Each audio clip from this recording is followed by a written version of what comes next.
నమస్తే, నేను మీ Avinash Janagama. Welcome to college TV. తెలంగాణలో బీజేపీ ప్రాబల్యం ఏ విధంగా ఉండబోతుంది? మొన్న రీసెంట్గా అసెంబ్లీ ఎన్నికల్లో మనం చూసాం, ఆల్మోస్ట్ 30 స్థానాల్లో 2వ స్థానంలో నిలిచినటువంటి బీజేపీ ఇప్పుడు జరుగుతున్నటువంటి లోక్సభ సెగ్మెంట్లో ఎన్ని స్థానాల్లో నిలబోతుంది మనం ఆల్రెడీ చూస్తున్నాం. మన కాలేజీ టీవీ తరఫున గ్రౌండ్ రిపోర్ట్స్ చేస్తున్నాం, ప్రజలతో మాట్లాడేటువంటి ప్రయత్నాలు చేస్తున్నాం. బలంగా మోదీ వేవ్ అయితే కనిపిస్తోంది. ఇది వాస్తవమేనా? అసలు బీజేపీ లీడర్లు ఎన్ని సీట్లు ఎక్స్పెక్ట్ చేస్తున్నారు? నిన్న అమిత్ షా మాట్లాడుతూ 12 పైచిలకు సీట్లను మేము సాధిస్తామనేటువంటి మాట ఆయన చెప్పడం జరిగింది ఒక పబ్లిక్ మీటింగ్ సాక్షిగా. సో అదే మాట బీజేపీ నిలుపుకునేటువంటి స్థాయి కానీ, లేదంటే అదే మాట మీద బీజేపీ ఉండేటువంటి ఛాన్స్ కానీ ఉందా? నిజంగానే భారతదేశ వ్యాప్తంగా బీజేపీ ఎక్స్పెక్ట్ చేస్తున్నట్టు 400 సీట్ల పైచిలకు సాధించేందుకు అవకాశం ఉందా? చూద్దాం, మాట్లాడదాం. ఇవాళ మనతో పాటు సిర్పూర్ బీజేపీ ఎమ్మెల్యే హరీష్ పాల్వాయి గారు ఉన్నారు. ఆయనతో మాట్లాడే ప్రయత్నం చేద్దాం. నమస్కారం అన్న.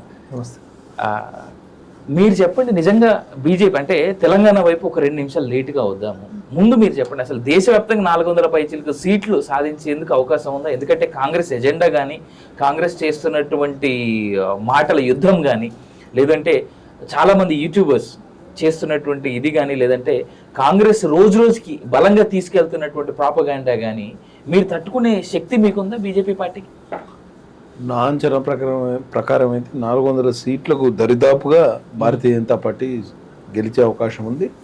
ఎందుకంటే మీరు కాంగ్రెస్ పుంజుకుంటుందని మీరు అంటున్నారు, కానీ ఉత్తర భారతదేశంలో 1-2 సీట్లు తగ్గినా కానీ దక్షిణ భారతదేశం నుంచి కవర్ చేసుకోవడానికి బీజేపీకి అవకాశం కాంగ్రెస్కి లేదు. ఓకే, కేవలం కేరళ మీదనే వాళ్ళకి ఆశ. తెలంగాణ రాష్ట్రంలో కానివ్వండి, ఆంధ్రప్రదేశ్ కానివ్వండి, కర్ణాటక కానివ్వండి, తమిళనాడు కానివ్వండి, ఎక్కడ పెద్ద కాంగ్రెస్కు అవకాశం లేదు. ఒక పొత్తులో భాగంగా 1-6 సీట్ తమిళనాడులో గెలిస్తే గెలవచ్చు. కాబట్టి ఉత్తర భారతదేశంలో గుజరాత్ దగ్గర నుంచి మొదలు పెడితే మీరు అస్సాం వరకు కానివ్వండి, కాశ్మీర్ నుంచి మొదలు పెడితే మధ్య భారతదేశం వరకు కానివ్వండి, ఎక్కడ చూసినా ఉత్తర భారతదేశంలోనైతే రామ్ లహర్ అంటున్నారు, రాముని గాడుపు వీస్తుంది అంటున్నారు. దక్షిణ భారతదేశంలో మోదీజీ గాడుపు వీస్తుంది. ఈ గాడుపులో కాంగ్రెస్ పార్టీ కొట్టుకుపోవడం ఖాయం. తప్పకుండా 400 పైచిలకు సీట్లు గెలవడం కూడా ఖాయంగా కనిపిస్తుంది. అంటే ఇండిపెండెంట్ బీజేపీగా ఎన్ని రావచ్చు అంటారు? పూర్తి ఎన్డీఏగా ఎన్ని రావచ్చు అంటారు? నా అంచనా ప్రకారం అయితే దరిదాపులు 400కు దరిదాపులో బీజేపీ ఉంటుంది సింగిల్గా. ఇంకో కాంగ్రెస్ పోయినసారి ఎన్ని సీట్లు వచ్చినాయండి? 47 సీట్లు. అలయన్సెస్ అసలు కాంగ్రెస్ మీరు ఆలోచన చేయండి, సగం సీట్లలో కూడా పోటీ చేయట్లేదండి. అవును, 280-90 సీట్లు కూడా పోటీ చేయట్లేదు, 300 సీట్లకు కూడా పోటీ చేయట్లేదు. వాళ్ళు అధికారంలోకి ఎట్లా వస్తారు? పూర్తిగా వాళ్ళు సగానికి ఎక్కువ సీట్లు అలయన్స్ పార్ట్నర్స్కి ఇచ్చేశారు. వాళ్ళు ఎట్లా ఆడిస్తే వీళ్ళు ఆడాలి. అంటే మేము బలం లేని చోట మా అలయన్స్ పార్ట్నర్స్తో కలుపుకొని మేము బలోపేతం అవ్వడానికి ప్రయత్నం చేస్తున్నారు. ఇదే సినారియోలో కాంగ్రెస్ చాలా బలహీనపడ్డది. మీరు ఆలోచన చేయండి. గతంలో కూడా అలయన్స్ పార్ట్నర్స్ని ఎత్తున పెట్టుకోవడంతో కాంగ్రెస్ కొన్ని రాష్ట్రాల్లో అంతర్ధానం అయిపోయింది, ఖతం అయిపోయింది. ఇప్పుడు వెస్ట్ బెంగాల్లో చూడండి వాళ్ళ పరిస్థితి ఏంటి? అసలు కనీసం మినిమం ప్రెజెన్స్ లేదు. ఒరిస్సాలో చూడండి, ఇక్కడ అసలు కనీసం కాంగ్రెస్ అనే పార్టీ ఉన్నదా లేదా అనేది కూడా జనాలకు డౌట్. ఇటువంటి పరిస్థితుల్లో కాంగ్రెస్ అధికారంలో రావడం కల్లా అని ప్రజలందరికీ అర్థమైపోయింది. ఈవెన్ కాంగ్రెస్ పార్టీ కూడా మీరు చూడండి, వాళ్ళ స్టేట్మెంట్స్, వాళ్ళు మేము అధికారంలోకి వస్తామని చెప్పుకునే పరిస్థితే లేదు. కాబట్టి వాళ్ళకు పెద్దగా గ్రౌండ్ రియాలిటీస్కు సంబంధం లేకుండా ఏమైనా చెప్పవచ్చు, కానీ గ్రౌండ్ రియాలిటీ అయితే భారతీయ జనతా పార్టీ చాలా అనుకూలంగా. ఇప్పుడు తెలంగాణలో స్పెసిఫిక్గా మనం గమనిస్తే, అంటే మనం ఆల్రెడీ కాలేజీ టీవీ తరఫున చాలా చోట్ల ప్రజల భావనలు అవన్నీ తీసుకోవడం జరుగుతుంది. అసలు ఎలా ఆలోచిస్తున్నారు ఏంటి అని. ఎక్కడ చూసినా మోదీ వేవ్, మేము మోదీని చూసే ఓటేస్తున్నాం అనేటువంటి మాట చాలా సందర్భాల్లో మనం వింటున్నాం. అంటే ఇక్కడ ఇది మీరు పాజిటివ్గా చూసేటువంటి అంశమా, లేదంటే అసలు క్యాండిడేట్ ఎవరో చూడకుండా డైరెక్ట్ ఓన్లీ మోడీనే చూస్తున్నారు అనేటువంటి విధానంలో క్యాండిడేట్కి సరైన న్యాయం జరగట్లేదు ఏమో అనేటువంటి విధానంలో చూసేటువంటి కాస్త నెగిటివ్ ఏమన్నా అనిపిస్తుందా మీకు? అట్లేం లేదండి. ఇది కేవలం రాష్ట్ర స్థాయి, లేకపోతే గల్లీ స్థాయి, లేకపోతే గ్రామ స్థాయి ఎన్నికలు కాదు. దేశానికి నాయకత్వాన్ని ఎన్నుకునే సార్వత్రిక ఎన్నికలు. దీంట్లో ఆబ్వియస్గా టాల్ లీడర్ మాకు మోదీజీ.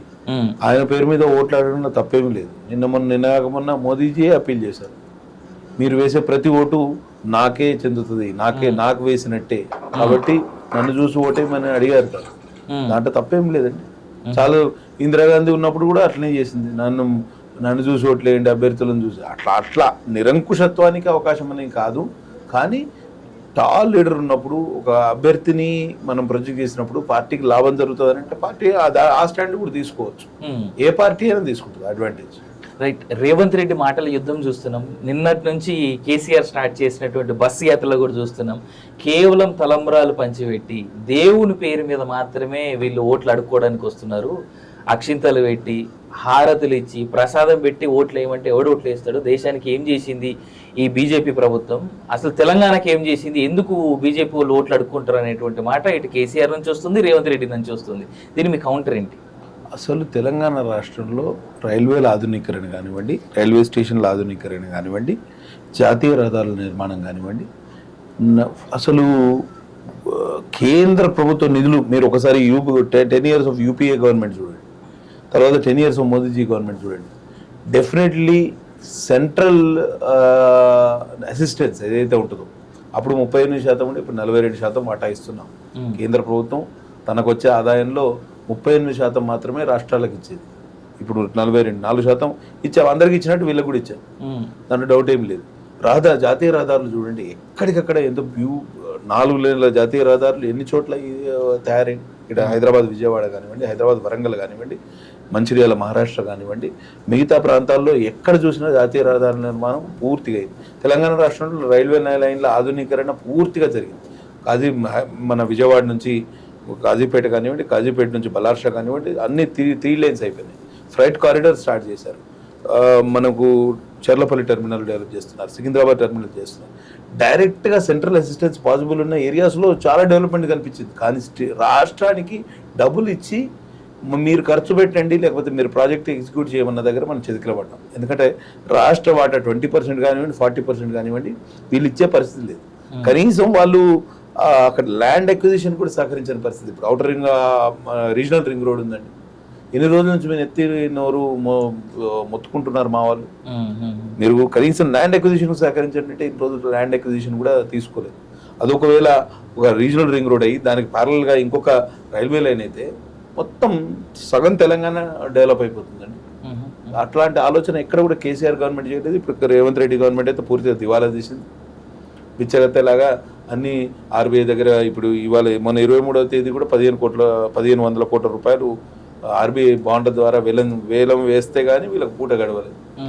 జనవరి మీరు ఒకసారి చూసుకోండి, 31 days ఆఫ్ జనవరిలో 30 days ఓవర్ డ్రాఫ్ట్ మీద నడిచింది ప్రభుత్వం. 30 days అంటే ప్రతిరోజు ఓవర్ డ్రాఫ్ట్ తీసుకుంటే వేస్ అండ్ మీన్స్ ద్వారా డబ్బులు తీసుకుంటే తప్పించి వాళ్ళు జీతాలు చెల్లించలేని పరిస్థితి, రోజువారీ పూట గడిచే పరిస్థితి లేదంటే రాష్ట్ర ప్రభుత్వానికి. వీళ్ళేం వాటా ఇస్తారు? మేము అందుకే మొన్న సెంట్రల్ గవర్నమెంట్ నిర్మలా సీతారామన్ గారిని కలిసాం మేము, రాష్ట్ర భారతీయ జనతా పార్టీ శాసనసభ పక్షం తరఫున. మరి చెప్పాం, మీరు 20% 40% స్టేట్ కాంపనెంట్ అని చెప్పారనుకోండి, డెవలప్మెంటే కాదు కాబట్టి ఇవ్వాలనుకున్న నిధులు పూర్తిగా 100% ఇవ్వండి, అప్పుడు కానీ ప్రాజెక్ట్స్ ఇంప్లిమెంట్ చేయలేమని చెప్పాము. దానికి వారు సానుకూలంగా స్పందించారు. కొన్ని ఏరియాస్లో అది ఇంప్లిమెంట్ చేసే ప్రయత్నం చేస్తున్నాం. ఇంతకుముందు రైల్వే ఓవర్ బ్రిడ్జెస్ కానివ్వండి, అండర్ బ్రిడ్జెస్ కానివ్వండి, స్టేట్ కాంపనెంట్ ఉండేది, 20% ఇవ్వమని అడిగేవారు.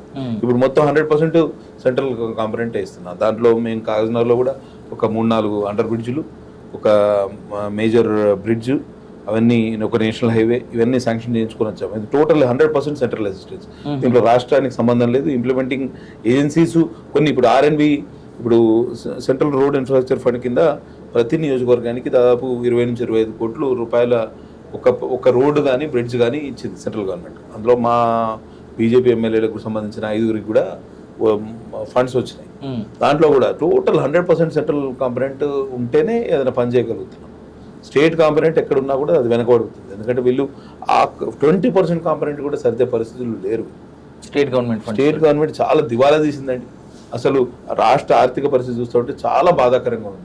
అసలు వీళ్ళు 5 ఏళ్ళు ఎట్లా పాలిస్తారు? ఏమి ఈ ఫ్రీబీస్ అని పెట్టారు, వీళ్ళు ఉచితాలని పెట్టారు, 6 గ్యారెంటీలను పెట్టారు, రోజువారీ పూట గడవని పరిస్థితి ఒకవైపు రాష్ట్రానికి.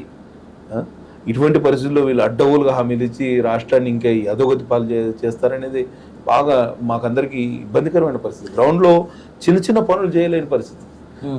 కాంట్రాక్టర్లకి ఆల్రెడీ అగ్రిమెంట్ చేసుకున్న వాళ్ళు పాట్ హోల్స్ ఫిల్లింగ్ చేయమంటే, లేకపోతే మైనర్ రిపేర్స్ చేయమంటే చేయలేని పరిస్థితి. ఎందుకంటే రేపు డబ్బులు వస్తాయా లేదా రావు.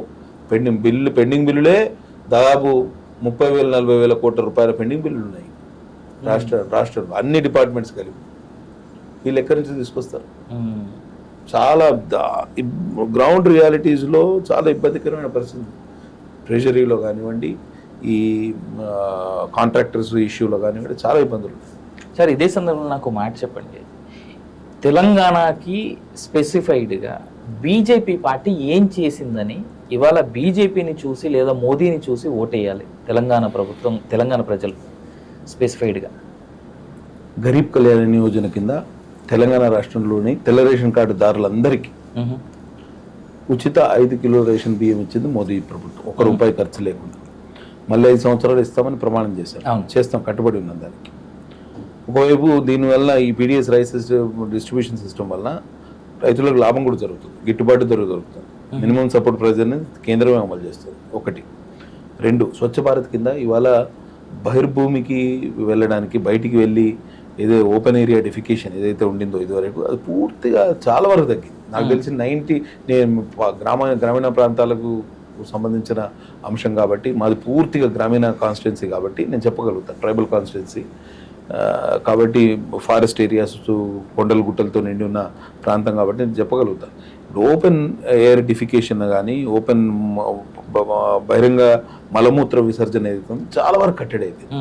ఇది స్వచ్ఛ భారత్ టాయిలెట్స్ కింద పెద్ద ఎత్తున ప్రచార కార్యక్రమం. అదొకటి ఆత్మాభిమానానికి సంబంధించిన అంశంగా దాన్ని మలిసి, దానికి మహిళలు బయటికి వెళ్తే ఇబ్బంది, ఇది మీకు సంబంధించిన పర్సనల్ ఇష్యూ అనేది ఒక వాతావరణం క్రియేట్ చేయగలిగింది. తర్వాత తెలంగాణ రాష్ట్రంలో ఇవాళ గ్రామ పంచాయతీలకు ఎన్నడూ లేని నిధులన్నీ కేంద్ర ప్రభుత్వం సమకూర్చింది. ఎన్ఆర్ఈజీఎస్ కింద సీసీ రోడ్లు, డ్రైన్లు పూర్తిగా కేంద్ర ప్రభుత్వం 100% సెంట్రల్ కాంపొనేట్. దీంట్లో రాష్ట్రానికి సంబంధమే లేదు. 14-15 ఫైనాన్స్ కమిషన్ ద్వారా గ్రామీణ ప్రాంతాల్లో సీసీ రోడ్లు, డ్రైన్లు, శ్మశాన వాటికలు, పల్లె ప్రకృతి వనాలు, డంపింగ్ యార్డులు, తర్వాత మొత్తం అన్ని గ్రామీణ ప్రాంతాల్లో ఇవాళ బోర్ రిపేర్ కావాలన్నా గ్రామ పంచాయతీ నుంచి నిధులు తీసుకోవాల్సిన పరిస్థితి. అవి ఎక్కడి నుంచి? కేంద్ర ప్రభుత్వం నిధులే కదా. గ్రామాల అభివృద్ధి, మున్సిపాలిటీలకు ఎన్ని నిధులు ఇచ్చామండి. తర్వాత అమృత్ స్కీమ్ కింద చాలా మున్సిపాలిటీని సెలెక్ట్ చేశాము, స్మార్ట్ సిటీస్ కింద సెలెక్ట్ చేశాము. రాష్ట్ర ప్రభుత్వం సహకరించకపోయినా మేము చేయగలిగినంత చేశాం. ఒకవేళ రాష్ట్రమే సహకరిస్తే చాలా బాగుండేది. రాష్ట్రం ఎందుకంటే వాళ్ళకు ఎప్పుడైతే కేసీఆర్ గారు యూటర్న్ తీసుకొని మోదీజీని ఇక్కడ రానియము, తిరగనీయము, అడ్డగోలుగా మాట్లాడి మీ నిధులు మాకు అవసరం లేదు అనే ఒక animosity type of atmosphere create చేశారో అప్పటి నుంచి చాలా ఇబ్బందికరమైన పరిస్థితి. సెంట్రల్ గవర్నమెంట్ స్కీమ్స్ ఏవి కూడా అమలు చేద్దామనంటే ఆ పేర్లు, ఇప్పుడు ఆయుష్మాన్ ఆరోగ్య మందిరాలని సబ్ సెంటర్స్ కట్టారు. ప్రతి పిహెచ్సి పరిధిలో ఒక 4-5 సబ్ సెంటర్స్. అక్కడ ఒక ఆశా వర్కర్, ఒక ఏఎన్ఎం, ఒక government central government appointed doctor, ప్రతి అంటే 4-5 గ్రామాలకు కలిపి ఒక ఆరోగ్య మందిరం సబ్ సెంటర్. పిహెచ్సికి అనుబంధంగా ఒక డాక్టర్ని నియమించే కార్యక్రమం చేశారు. చాలా అభివృద్ధి కార్యక్రమాలు ఇక్కడ రాష్ట్రంలో వీళ్ళు ఆ నేషనల్ హెల్త్ మిషన్ కానివ్వండి, ఈ కేంద్ర ప్రభుత్వ పథకాలు కానివ్వండి సరిగ్గా అమలు చేయలేదు. అమలు చేయకుండా చాలా ఇబ్బంది. అసలు తెలంగాణ రాష్ట్రంలో ఈ మాత్రం అభివృద్ధి జరిగింది గత, అంతకుముందు అంటే కొన్ని సర్ప్లస్ స్టేట్ ఉండింది, ఒక 5 సంవత్సరాలు వాళ్ళకి డబ్బులు దొరికినాయి. ఈ గత 5 సంవత్సరాల్లో తెలంగాణ రాష్ట్రంలో జరిగిన అభివృద్ధి అంతా కేంద్ర ప్రభుత్వ నిధులతోనే సాధ్యమైంది. ఇప్పుడు కేంద్ర ప్రభుత్వ నిధులతో ఇంతవరకు చేశారని చెప్పేసి మీరు అంటున్నారు కదా, ఈ మాటలు తెలంగాణ సమాజానికి చేరువయ్యేలాగా బలంగా మీరు తీసుకెళ్ళనేటువంటి ఒక అపవాదం ఉంది బీజేపీ మీద. దీన్ని మీరు కనీసం ఇప్పటికైనా కళ్ళు తెరిచి బీజేపీ నిజంగా తెలంగాణ సమాజం దగ్గరికి చేరువేర్చేటువంటి ప్లానింగ్ ఏమైనా నడుస్తుందా? లాభార్థి సంపర్క్ అభియాన్ అనేది ఒకటి మాకు కేంద్ర నాయకత్వం మాకు నిర్దేశించింది.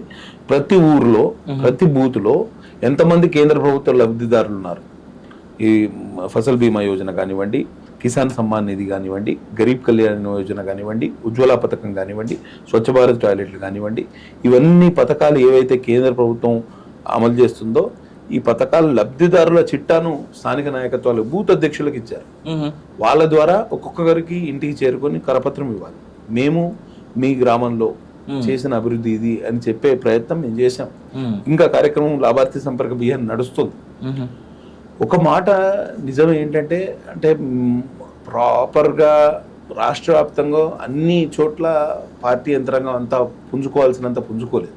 ఇప్పుడు అధికారం దరిదాపుల్లో కూడా రాలేదు ఇదివరకు.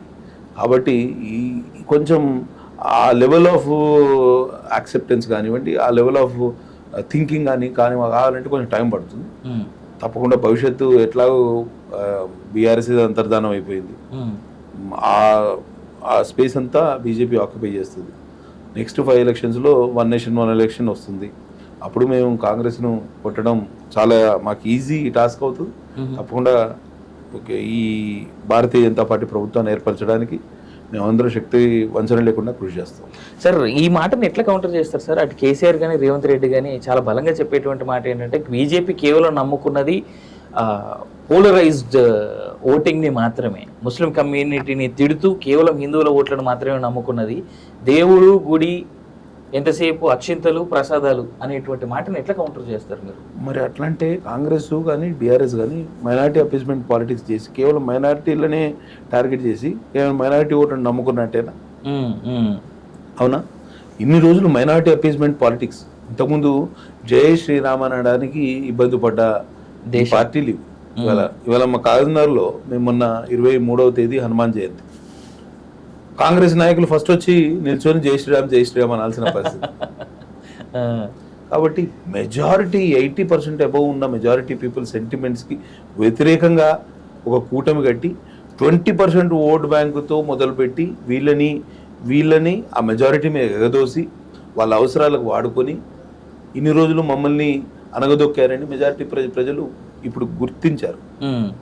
దానికి భారతీయ జనతా పార్టీ వచ్చిన తర్వాత ఏమైంది? మాకు కూడా ఆత్మాభిమానం ఉంది, మాకు కూడా ఇక్కడ స్పేస్ ఉంది, మా థింకింగ్ మా ఐడియాస్ను కూడా ప్రభుత్వాలు వింటాయి అని ఒక నమ్మకం కలిగిన తర్వాత ఆ మెజారిటీ పీపుల్లో ఆలోచన వచ్చిన తర్వాత వీళ్ళకి ఇంకో గత్యంతరం లేక మళ్ళీ మెజారిటీ అయిన హిందువుల దగ్గర కూడా ఓట్లు అడగడానికి వెళ్ళారు. ఇన్ని రోజులు వాళ్ళు ఏం చేశారు?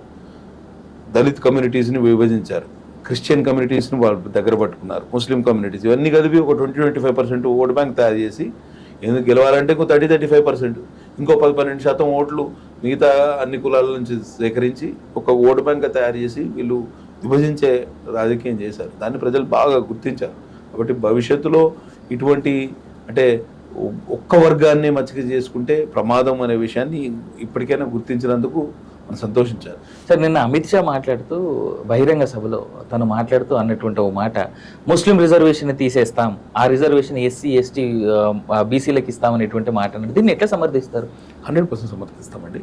ఇప్పుడు రిజర్వేషన్ దేంట్లో పెట్టారు? ముస్లింలు అందులో కులాలు లేవు. చాతుర్వర్ణ వ్యవస్థ అనేది కేవలం హిందువుల్లోనే ఉంది. బ్రాహ్మణ, వైశ్య, మిగతా శూద్ర, ఇట్లా ఈ కేటగరైజేషన్ ఓన్లీ హిందువుల్లోనే ఉంది. కాబట్టి ఈ హిందువుల్లో ఉన్న ఈ వర్ణ వ్యవస్థను రూపుమాపాలంటే, లేకపోతే అణగారిన వర్గాలకు మనం కొంచెం వాళ్ళకు ఆసరగా ప్రభుత్వాలు ఉండాలి అని చెప్పి జాబ్స్లో కానీ ఎడ్యుకేషన్లో కానీ వీళ్ళకు రిజర్వేషన్ కల్పించింది రాజ్యాంగం. లేకపోతే అంబేద్కర్ గారు ఆ రోజే రాజ్యాంగం రాసినప్పుడే ముస్లిం రిజర్వేషన్ అనే పదం ఎందుకు ఉపయోగించలేదు? ముస్లింలకు మైనారిటీలకు ఎందుకు రిజర్వేషన్ ఇవ్వలే? ఆయన ఆలోచించలేదు ఆ రోజు. అప్పటికే ఫౌండింగ్ ఫాదర్స్, అప్పటికే పార్టీషన్ జరిగింది, పాకిస్తాన్ సపరేట్ అయిపోయింది, భారతదేశంలో ఎక్కువ ముస్లిమ్స్ ఉన్నారు పాకిస్తాన్ కన్నా అనే విషయం తెలిసి కూడా ఆయన మైనారిటీ రిజర్వేషన్ గురించి ఎక్కడ ఉటంకించలేదు. కేవలం వీళ్ళు వచ్చిన తర్వాత రాజశేఖర రెడ్డి 2004లో ఎప్పుడైతే ఆయన ముఖ్యమంత్రి అయిన తర్వాత తెలంగాణ రాష్ట్రంలో 4% ముస్లిం రిజర్వేషన్ అమలై. ముస్లిం రిజర్వేషన్ వల్ల ఇబ్బందులు ఎట్లా ఉన్నాయంటే, స్థానిక సంస్థల ఎన్నికలు చూడండి, అందులో బీసీ రిజర్వేషన్ అంతా ఎక్కువ ముస్లిమ్స్కి అడ్వాంటేజ్ అవుతుంది. సో వాళ్ళు జనరల్ సీట్లో పోటీ చేయగలుగుతారు, బీసీ సీట్లో పోటీ చేయగలుగుతారు. కాబట్టి ఆబ్వియస్లీ వాళ్ళ సంఖ్య పెరిగింది. ఒక సిస్టమేటిక్ ప్లాన్ ప్రకారం బీసీ రిజర్వేషన్ను దెబ్బతీస్తుంది ఈ ముస్లిం రిజర్వేషన్ అనేది మనకు అర్థం చేసుకోవాలి. ఇప్పుడు అందులో ఓసీ, బీసీ, ఎస్సీ, ఎస్టీ అనే కేటగరైజేషనే లేదు ఎందులో, ముస్లిమ్స్లో. అటువంటిది వాళ్ళని తీసుకొచ్చి బీసీఈ అని ఒక కేటగిరీ తయారు చేసి దీంట్లో పెట్టడం అన్యాయం కదా. అసలు వర్ణ వ్యవస్థ లేని మతంలో నువ్వు వాళ్ళు బీసీలు ఎట్లా కేటగరైజ్ చేస్తావండి?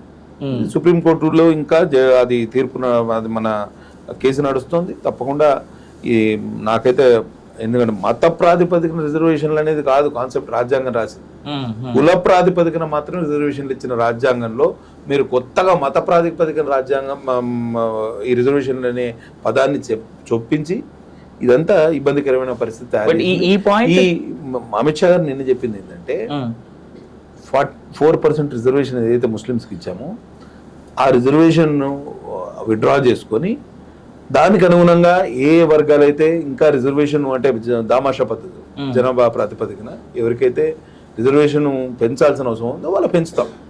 ఎందుకంటే సుప్రీంకోర్టు గైడ్ లైన్స్ ఉన్నాయి, 50% మోర్ దెన్ 50% ఎక్సీడ్ కావాలి అని అంటే మళ్ళీ చట్టం చేయాలి, లేకపోతే సుప్రీంకోర్టు పర్మిషన్ తీసుకోవాలి. కొన్ని రాష్ట్రాల్లో తమిళనాడులో ఉంది, వాళ్ళు సుప్రీంకోర్టు దగ్గర నుంచి స్పెషల్ పర్మిషన్ తీసుకొని చేశారు. అది ఇంకా దాని దావా నడుస్తూనే ఉంది.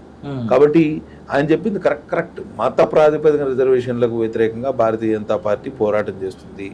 అదే అంశంలో తెలంగాణ రాష్ట్రంలో అమలవుతున్న ముస్లిం రిజర్వేషన్ ఏదైతే ఉందో 4% అది విత్డ్రా చేసుకొని అది వెనక్కి తీసుకొని ఆ 4% ఏదైతే జనాభా ప్రాతిపదికన ఎస్సీ ఎస్టీ బీసీలకు రిజర్వేషన్లు పెంచాల్సిన అవసరం ఎక్కడెక్కడ ఉంటుందో వాళ్ళకి పెంచే ప్రయత్నం చేస్తామని తను ఘంటాపథంగా ఇప్పుడు కాదు గత ఏ బహిరంగ సభలో అమిత్ షా గారు వచ్చినా కూడా ఈ విషయాన్ని చెప్పారు.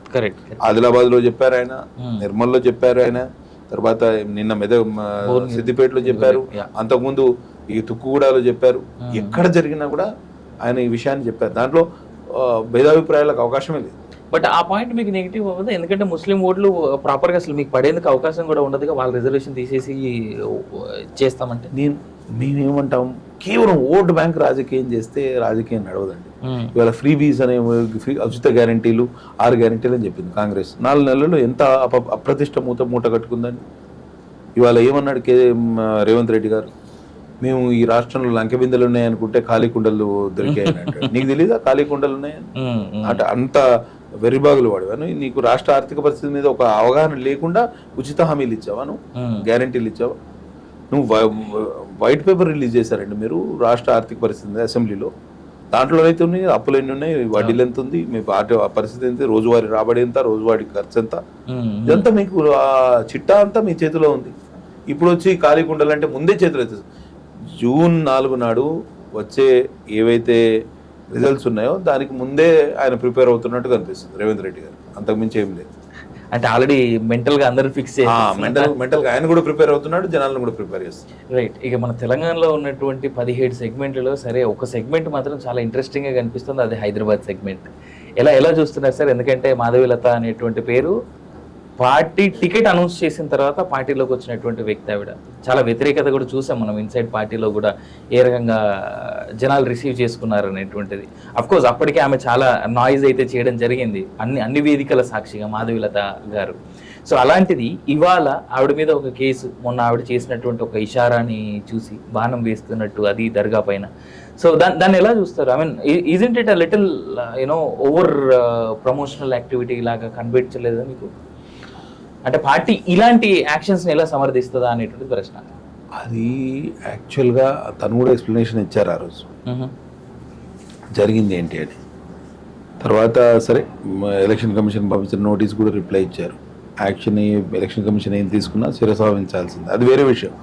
నేను చెప్పేది ఏంటంటే ఓవైసీ ఎస్పెషల్లీ అసదుద్దీన్ ఓవైసీ గారు హైదరాబాద్ పార్లమెంటుకు ఎన్నికైన తర్వాత ఎన్నిసార్లు 4 సార్లు 5 సార్లు ఆయన ఎన్నికై అప్పటి నుంచి ఆ సలావుద్దీన్ గారి తర్వాత ఆయనే ఇప్పటివరకు ఎవరు లేరు. అంటే గత 50 సంవత్సరాలుగా హైదరాబాదు ఈ సిటీ ఓల్డ్ సిటీ వాళ్ళ చేతుల్లోనే ఉంది. కరెక్ట్. మరి అటువంటి పరిస్థితుల్లో ముస్లిమ్స్లో ఎస్పెషల్లీ ఉమెన్లో ఎడ్యుకేషన్ సరిగ్గా చదువుకోవడానికి అవకాశాలు లేవు, ఉద్యోగాలు లేవు. చిన్న మీనియల్ జాబ్స్ చేస్తారండి, పండ్లు అమ్ముకోవడం లేకపోతే మెకానిక్ షాప్ నడుపుకోవడం. మరి వారి ఆర్థిక స్థితులు కానివ్వండి, జీవన స్థితి కానివ్వండి ఎక్కడ మెరుగుపరిచిన దాఖలాలు లేవు. ఈయన కేవలం ఆ ముస్లిం సెంటిమెంట్ వాడుకొని ఆయన అందరం ఎక్కాడు. ఆయన కోటీశ్వరుడు అయ్యాడు, 100 కోట్లు 1000 కోట్ల ఆస్తికి అధిపతి అయ్యాడు. ఒక ముస్లిం ఫేస్ ఆఫ్ హైదరాబాదే కాదండి, అది ఇప్పుడు ముస్లిం ఫేస్ ఆఫ్ ఇండియా లాగా తయారు చేసుకున్నాడు ఆయన. మరి దాన్ని ఏమంటారు? ఈ లేడీ వచ్చిన తర్వాత, మాధవీలత గారు వచ్చిన తర్వాత, తను educated women, outreach programmes చేశారు, ముస్లిం కమ్యూనిటీస్ చొచ్చుకెళ్ళారు. కాబట్టి ఆ ఇబ్బందికరమైన పరిస్థితి. ఆమెను కట్టడి చేయాలనేది వీళ్ళ ఆలోచన. ఇన్ని రోజులు ఆయన్ని వ్యతిరేకించిన వాళ్ళు ఎవరు లేరు.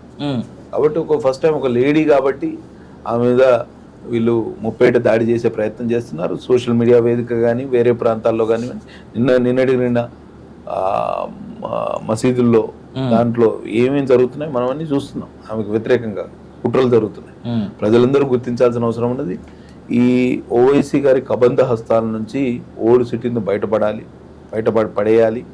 తద్వారా కేంద్ర ప్రభుత్వం రాష్ట్ర ప్రభుత్వ పథకాలు ఏవైతే ఉన్నాయో వేరే ప్రాంతాల్లో జరుగుతున్న అభివృద్ధి ఓల్డ్ సిటీలో కూడా జరగాలని మనస్ఫూర్తిగా కోరుకునే వాళ్ళంతా కూడా అందరూ కూడా భారతీయ జనతా పార్టీకి ఓటేయవలసిందిగా విజ్ఞప్తి చేస్తుంది. సార్ ఇదే సందర్భంలో ఇప్పుడు మీ కాన్స్టిట్యున్సీ వరకు వద్దాం సార్. మీ పార్లమెంట్ సెగ్మెంట్ ఆదిలాబాద్ ఏ విధంగా ఉండబోతుంది? ఆదిలాబాద్లో చాలా టఫ్ ఫైట్గా కనిపిస్తూ ఉంది. మరి మా వరకు అయితే మీరు ఎలా చూస్తున్నారు దాన్ని? అండ్ ఇంకోటి ఏంటంటే మీ క్యాండిడేట్ బీజేపీ క్యాండిడేట్ ఎవరైతే ఉన్నారో ఆయనకి అందాల్సిన ఫుల్ సపోర్ట్ మీ అందరు ఎమ్మెల్యేల దగ్గర నుంచి అందట్లేదు అనేటువంటి మాట ఒకటి చాలా బలంగా వినిపిస్తుంది. దీన్ని ఎలా చూద్దామంటారు?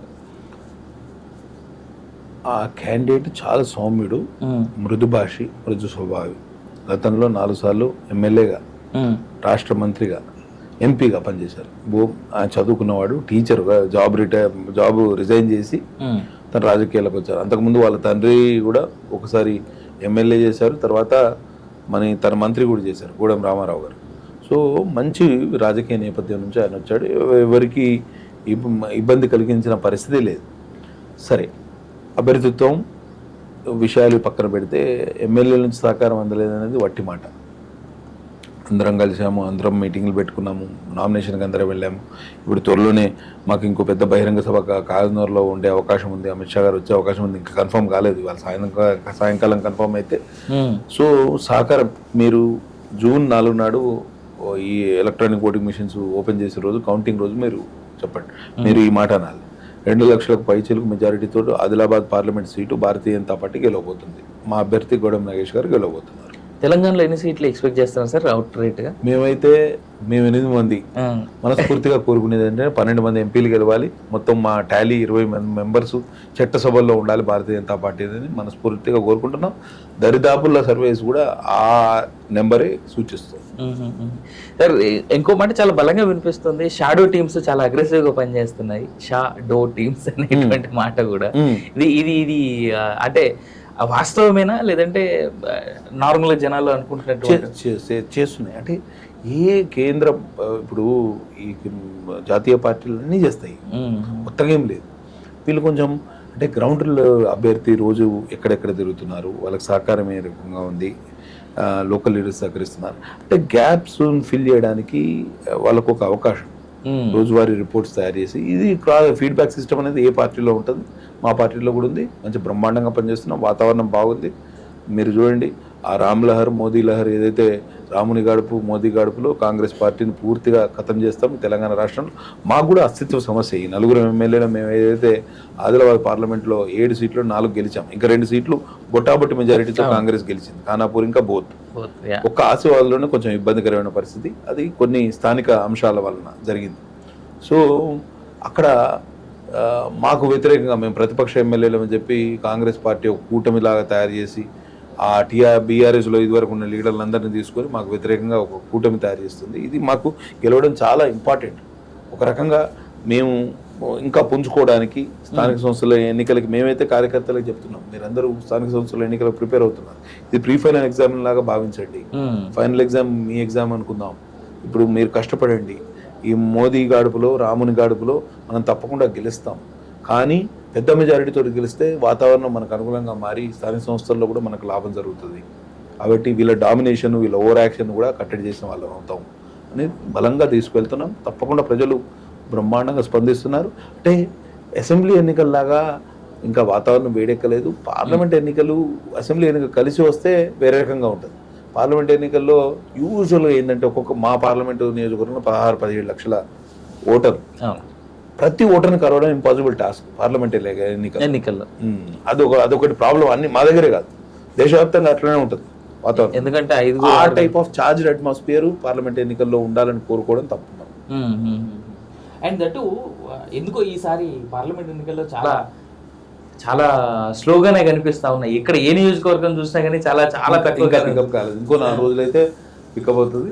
రేవంత్ రెడ్డి గారు అగ్గికాజ్యం పోస్తున్నారు ఆయన అవాకులు. నేనే చెప్తున్నా రేవంత్ రెడ్డి గారి టీంలో మెంబర్స్ ఎవరున్నారు, ఏవైతే ఆయనకు అడ్డగోలుగా మాట్లాడి ఆయన అధికారం రావడానికి ఏ మాటల తూటాలు అయితే అక్కడికి వచ్చినాయో అవే మాటల తూటాలతో ఆయన ఇబ్బంది పడతాడు. ఆయన పదవి పోవడానికి కూడా అవే మాటలు కారణమవుతాయి. ఇక్కడ ముఖ్యమంత్రిగా ఉన్న వ్యక్తి ఆయన స్థాయికి తగ్గ మాటలు మాట్లాడాడు. మా దగ్గరికి వచ్చి అభ్యర్థుల గురించి మాట్లాడతాడు, వాళ్ళ పర్సనల్ లైఫ్ గురించి మాట్లాడతాడు. మీ పర్సనల్ లైఫ్ గురించి మేము మాట్లాడడం మొదలు పెడితే అభ్యర్థి 11 వరకు కిందికి రాడు, నీకెందుకే అది. మేము ఎన్నోసార్లు 2-3 సార్లు మేము కలిసినప్పుడు ప్రయత్నం చేసాం, మీరు ఎన్నింటికి లేస్తారని మేము బహిరంగంగా చెప్తే బాగుంటుంది కదా. సరే, ఎవరి అంశాలు పర్సనల్ అజెండాలోకి పర్సనల్ డీటెయిల్స్లోకి వెళ్ళడం అని అంటే అది దిగజారడం. రాజకీయాల్లో కేసీఆర్ పూర్తిగా దిగజార్చేయడం, దాన్ని ఈయన కొనసాగిస్తున్నాడు. ఈయన కేసీఆర్ వారసుడే ఒక రకంగా చెప్తే. ఇంకా రాజకీయాలను పూర్తిగా భ్రష్టు పట్టించి నేరమయ్యే రాజకీయాల వైపు, డబ్బుల రాజకీయాల వైపు, దిగజారిన రాజకీయాల వైపు తెలంగాణ రాష్ట్రాన్ని ముందుకు నడిపించడానికి ఈయన కంకణం కట్టుకున్నట్టే కదా. అంటే ఈ సందర్భంలో ఇంకో మాట చాలా క్లియర్గా, అంటే మేము ఒక మీడియా వేదిక మేము అబ్జర్వ్ చేసింది కూడా, ఇంతకుముందు కేవలం వెలమరాజ్యం ఉండే, ఇప్పుడు కేవలం రెడ్డిలు తప్ప ఇంకేం కనబడట్లేదు. సో దీన్ని ఎలా చూస్తారు మీరు? అదేం లేదండి, రెడ్డి పర్సంటేజ్ కానివ్వండి, వెలమ పర్సంటేజ్ కానివ్వండి చాలా తక్కువ. మెజారిటీ బీసీ డామినేటెడ్ కమ్యూనిటీస్ ఇవి తెలంగాణ రాష్ట్రం. సో వాళ్ళ మొదలు లేదే వీళ్ళు ఏదో చేసినట్టు కాదు. వీళ్ళు కేవలం ఒక మసిపూసి మారేడుకాయ చేయాలి. అప్పుడు వాళ్ళు ఇప్పుడు KCR belongs to my community, మరి మేము అటాచ్ అయ్యామా? 2014లో మా మదరు టీఆర్ఎస్లో ఉండే ఉద్యమం టైంలో, తర్వాత తన టికెట్ రాలేదు, కొన్ని రోజులు గమ్మున ఉన్నాం. తర్వాత నేను రాజకీయాల్లోకి వచ్చిన తర్వాత 2018 కాంగ్రెస్ తరఫున పోటీ చేశాం. తర్వాత కాంగ్రెస్లో కొన్ని స్థానిక అంశాల వలన మాకు అక్కడ పరిస్థితులు అనుకూలంగా లేవని బీజేపీకి వచ్చాం, గెలిచాం. సరే, అట్లని కేవలం ఒక కమ్యూనిటీని బేస్ చేసుకుని రాజకీయాలు చేస్తే ఫెయిల్ అవుతారు. వాళ్ళ బ్రాడ్ బేస్డ్ ఎలక్షన్స్లో బ్రాడ్ థింకింగ్ ఉండాలి. అవుట్ ఆఫ్ కమ్యూనిటీ థింకింగ్ చేస్తేనే 4 కాలాల పాటు రాజకీయం చేయగలుగుతాం. ఇట్లా కమ్యూనిటీ బేస్డ్ పాలిటిక్స్ చేస్తే అవుట్ అయిపోతాం. సార్, ఇంకో స్ట్రైట్ క్వశ్చన్ సార్. ఈసారి సికింద్రాబాద్ నుంచి కనుక కిషన్ రెడ్డి గెలిస్తే జాతీయ స్థాయిలో చాలా పెద్ద పదవిలో కూర్చోబోతున్నాడు అనేటువంటి వార్త చాలా బలంగా వినిపిస్తోంది. మీరు ఏకీభవిస్తారా? అంటే ఆల్రెడీ తను రాష్ట్ర అధ్యక్షులు, కేంద్రంలో మంత్రివర్యులు, ఇంకా పెద్ద పదవి అని అంటే మా కేంద్ర నాయకత్వం ఎట్లా ఆలోచిస్తే అట్లా జరుగుతుంది. ఇప్పుడు తను స్థాయికి తగ్గట్టు, తన క్యాలిబర్కి తగ్గట్టు మోదీజీ ప్రభుత్వం ఆయన గుర్తించింది. కేంద్ర నాయకత్వం కూడా ఆయనకు అన్ని విధాలు సహకరిస్తుంది. ఆయన మంచి అభిప్రాయం కూడా, సౌమ్యుడు, ఎవరిని హై టోన్లో మాట్లాడిన దాఖలాలు లేవు అనేది ఉంది. రాజకీయాల్లో ఏంటంటే మోడరేట్ పీపుల్కే ఎక్కువ అవకాశాలు ఉంటాయి. ఎక్స్ట్రీమ్ పీపుల్, రేవంత్ రెడ్డి లాంటి పీపుల్కి చాలా తక్కువ అవకాశాలు. ఆయన ఏదో అనుకుంటున్నాడు కదా, సరే ఫాస్ట్గా పైకి వచ్చేసాడేమో ముఖ్యమంత్రి అయ్యాడు. ఇప్పుడు ముఖ్యమంత్రి పదవి నిలబెట్టుకోవడానికి ఆయన moderation is more important than extremism. నేను చెప్తున్నా, రాజకీయాల్లో ఎవరైతే 4 కాలాల పాటు రాజకీయాలు చేయాలనుకున్నా వాళ్ళంతా గత చరిత్ర పరిశీలిస్తే moderate people have done better in politics than extreme people. But ఇదే సందర్భంలో రేవంత్ రెడ్డి కూడా బీజేపీలో జాయిన్ అవుతాడు అనేటువంటి మాట కూడా చాలా బలంగా బీఆర్ఎస్ పార్టీ అయితే తీసుకెళ్తుంది. ఇన్ఫాక్ట్ మీ పార్టీలో ఉన్నటువంటి లీడర్స్ కూడా రేవంత్ రెడ్డి మాతో సందర్భం కాంటాక్ట్లో ఉన్నాడు అనేటువంటి మాట అరవింద్ చెప్పడం జరిగింది, ధర్మపురి అరవింద్ సార్. మా వాళ్ళు చెప్పారు, కేసీఆర్ చెప్పారు, వాళ్ళందరూ చెప్పారు. కానీ ఒకటి మాత్రం, ఈయన 15 ఆగస్టు ఇచ్చిపట్టింది కదా రేవంత్ రెడ్డి గారికి. దాని నుంచి అందరికి వచ్చే డౌట్ ఏంటంటే, జూలైలో ఈ ఓటుకు నోటు కేసు సుప్రీంకోర్టులో అదొక కీలక దశకు వచ్చే అవకాశం ఉంది. ఒకవేళ ఈయనకు వ్యతిరేకంగా సుప్రీంకోర్టు తీర్పిచ్చి ఈయన జైలుకు వెళ్లాల్సిన పరిస్థితి వస్తే ఎట్లా అనేది కాంగ్రెస్ పార్టీ ఆలోచన చేస్తుంది. సో దాంట్లోకి వెళ్ళి వచ్చిన ఐడియాసే ఇవన్నీ. రేవంత్ రెడ్డి బీజేపీలోకి వెళ్తాడు, లేకపోతే బీజేపీ అధిష్టానంతో కుమ్మక్క అవుతాడు అని కాంగ్రెస్ ఒక వర్గం. మీరు చూడండి, జూన్ 4 రిజల్ట్ వచ్చిన తర్వాత ఈ Nalgonda batch, Khammam batch first press meet పెడతారు కాంగ్రెస్ పార్టీ లీడర్లే అందరు. ఏవో బీజేపీకి 1 సీట్ ఎక్కువ వచ్చిన తర్వాత, 1 సీట్ ఎక్కువ వచ్చినా కానీ పార్లమెంట్ ఎన్నికల్లో రేవంత్ రెడ్డి గారికి వ్యతిరేకంగా మీరు రెఫరెండం అనే పదం ఇప్పుడు రేవంత్ రెడ్డి గారు మాట్లాడలేదు. ఎందుకంటే రెఫరెండం అంటే ఇబ్బంది అనేది ఆయన గుర్తించాడు. రాహుల్ గాంధీ పేరు కూడా ఎక్కువ వాడట్లేదు. ఆయన ఒక స్ట్రాటజిక్గా ఇప్పుడు ఈ 2 లక్షల రుణమాఫీ అని చెప్పి దేవుళ్ళ మీద ఒట్టు పెట్టుకుంటాడు. అవును, అవును. దేవుళ్ళ మీద ఒట్టు పెట్టుకుంటాడు. ఎక్కడ పోతే అక్కడ, వరంగల్ పోతే భద్రకాళి అమ్మవారి మీద, అటు ఇటు మహబూబ్నగర్ మొన్న పోతే అక్కడ సేవాలాల్ మహారాజ్ మీద, అవును. మెదక్ పోతే ఆయన వనదుర్గమ్మ పేరు మీద, భువనగిరి పోతే యాదాద్రి లక్ష్మీనరసింహుడి పేరు మీద, అటు కరీంనగర్ సైడ్ కరీంనగర్ పోతే కొండగట్ట ఆంజనేయ స్వామి పేరు మీద, రాజన్న వేములాడ రాజన్న అని ఈ అడ్డగోలుగా మాట్లాడడము ఆయనకి చెల్లింది. చూసి ఆయన డెడ్ లైన్ ఏముండే 2 లక్షల రుణమాఫీకి. మీరందరూ ఎవరైతే రుణాలు తీసుకోలేదో రైతులు, మీరు కొత్తగా రుణాలు తీసుకోండి 2 లక్షలకు తక్కువ కాకుండా. డిసెంబర్ 9 నాటికి మేము అధికారంలోకి వస్తాం. డిసెంబర్ 4 అధికారంలోకి వస్తాం. 9 నాడు మా సోనియమ్మ బర్త్డే, ఫస్ట్ సంతకం దాని మీద పెడతాను, మీకు అందరికీ 2 లక్షల రూపాయలు రుణమాఫీ చేస్తాను. మళ్ళీ 9 నాడు వచ్చిన తర్వాత, అన్న మాకు 100 రోజులు టైం ఉంది కదా మేము హామీలు అమలు చేయడానికి అన్నాడు. 100 రోజులు అయిపోయిన తర్వాత ఇప్పుడు ఎలక్షన్ కోడ్ ఉంది, ఎలక్షన్ కోడ్ జూన్ 4 అయిపోతుంది కదా, మరి ఆ రోజున చేయొచ్చు కదా. లేదు, అది కూడా 15 ఆగస్టు అని కొత్తగా పెట్టాడు. ఎందుకంటే జూలైలో తీర్పు వస్తుంది, ఆయన పదవి ఉంటుందో పోతుందో తెలియదు. ఎట్లా ఓటు పెట్టుకున్నాం కాబట్టి నేను జైలుకి వెళ్ళాను, లేకపోతే నా పదవి లేకుండా పోయింది కాబట్టి దేవుని ఓట్లు ఏమి చెల్లవు అని చెప్పుకోవడానికి ముందే, చేతులు కాలేక ముందే ఆకులు పట్టుకోవడం, అడ్వాన్స్ గా ముందే ఓటమిని అంగీకరించడం.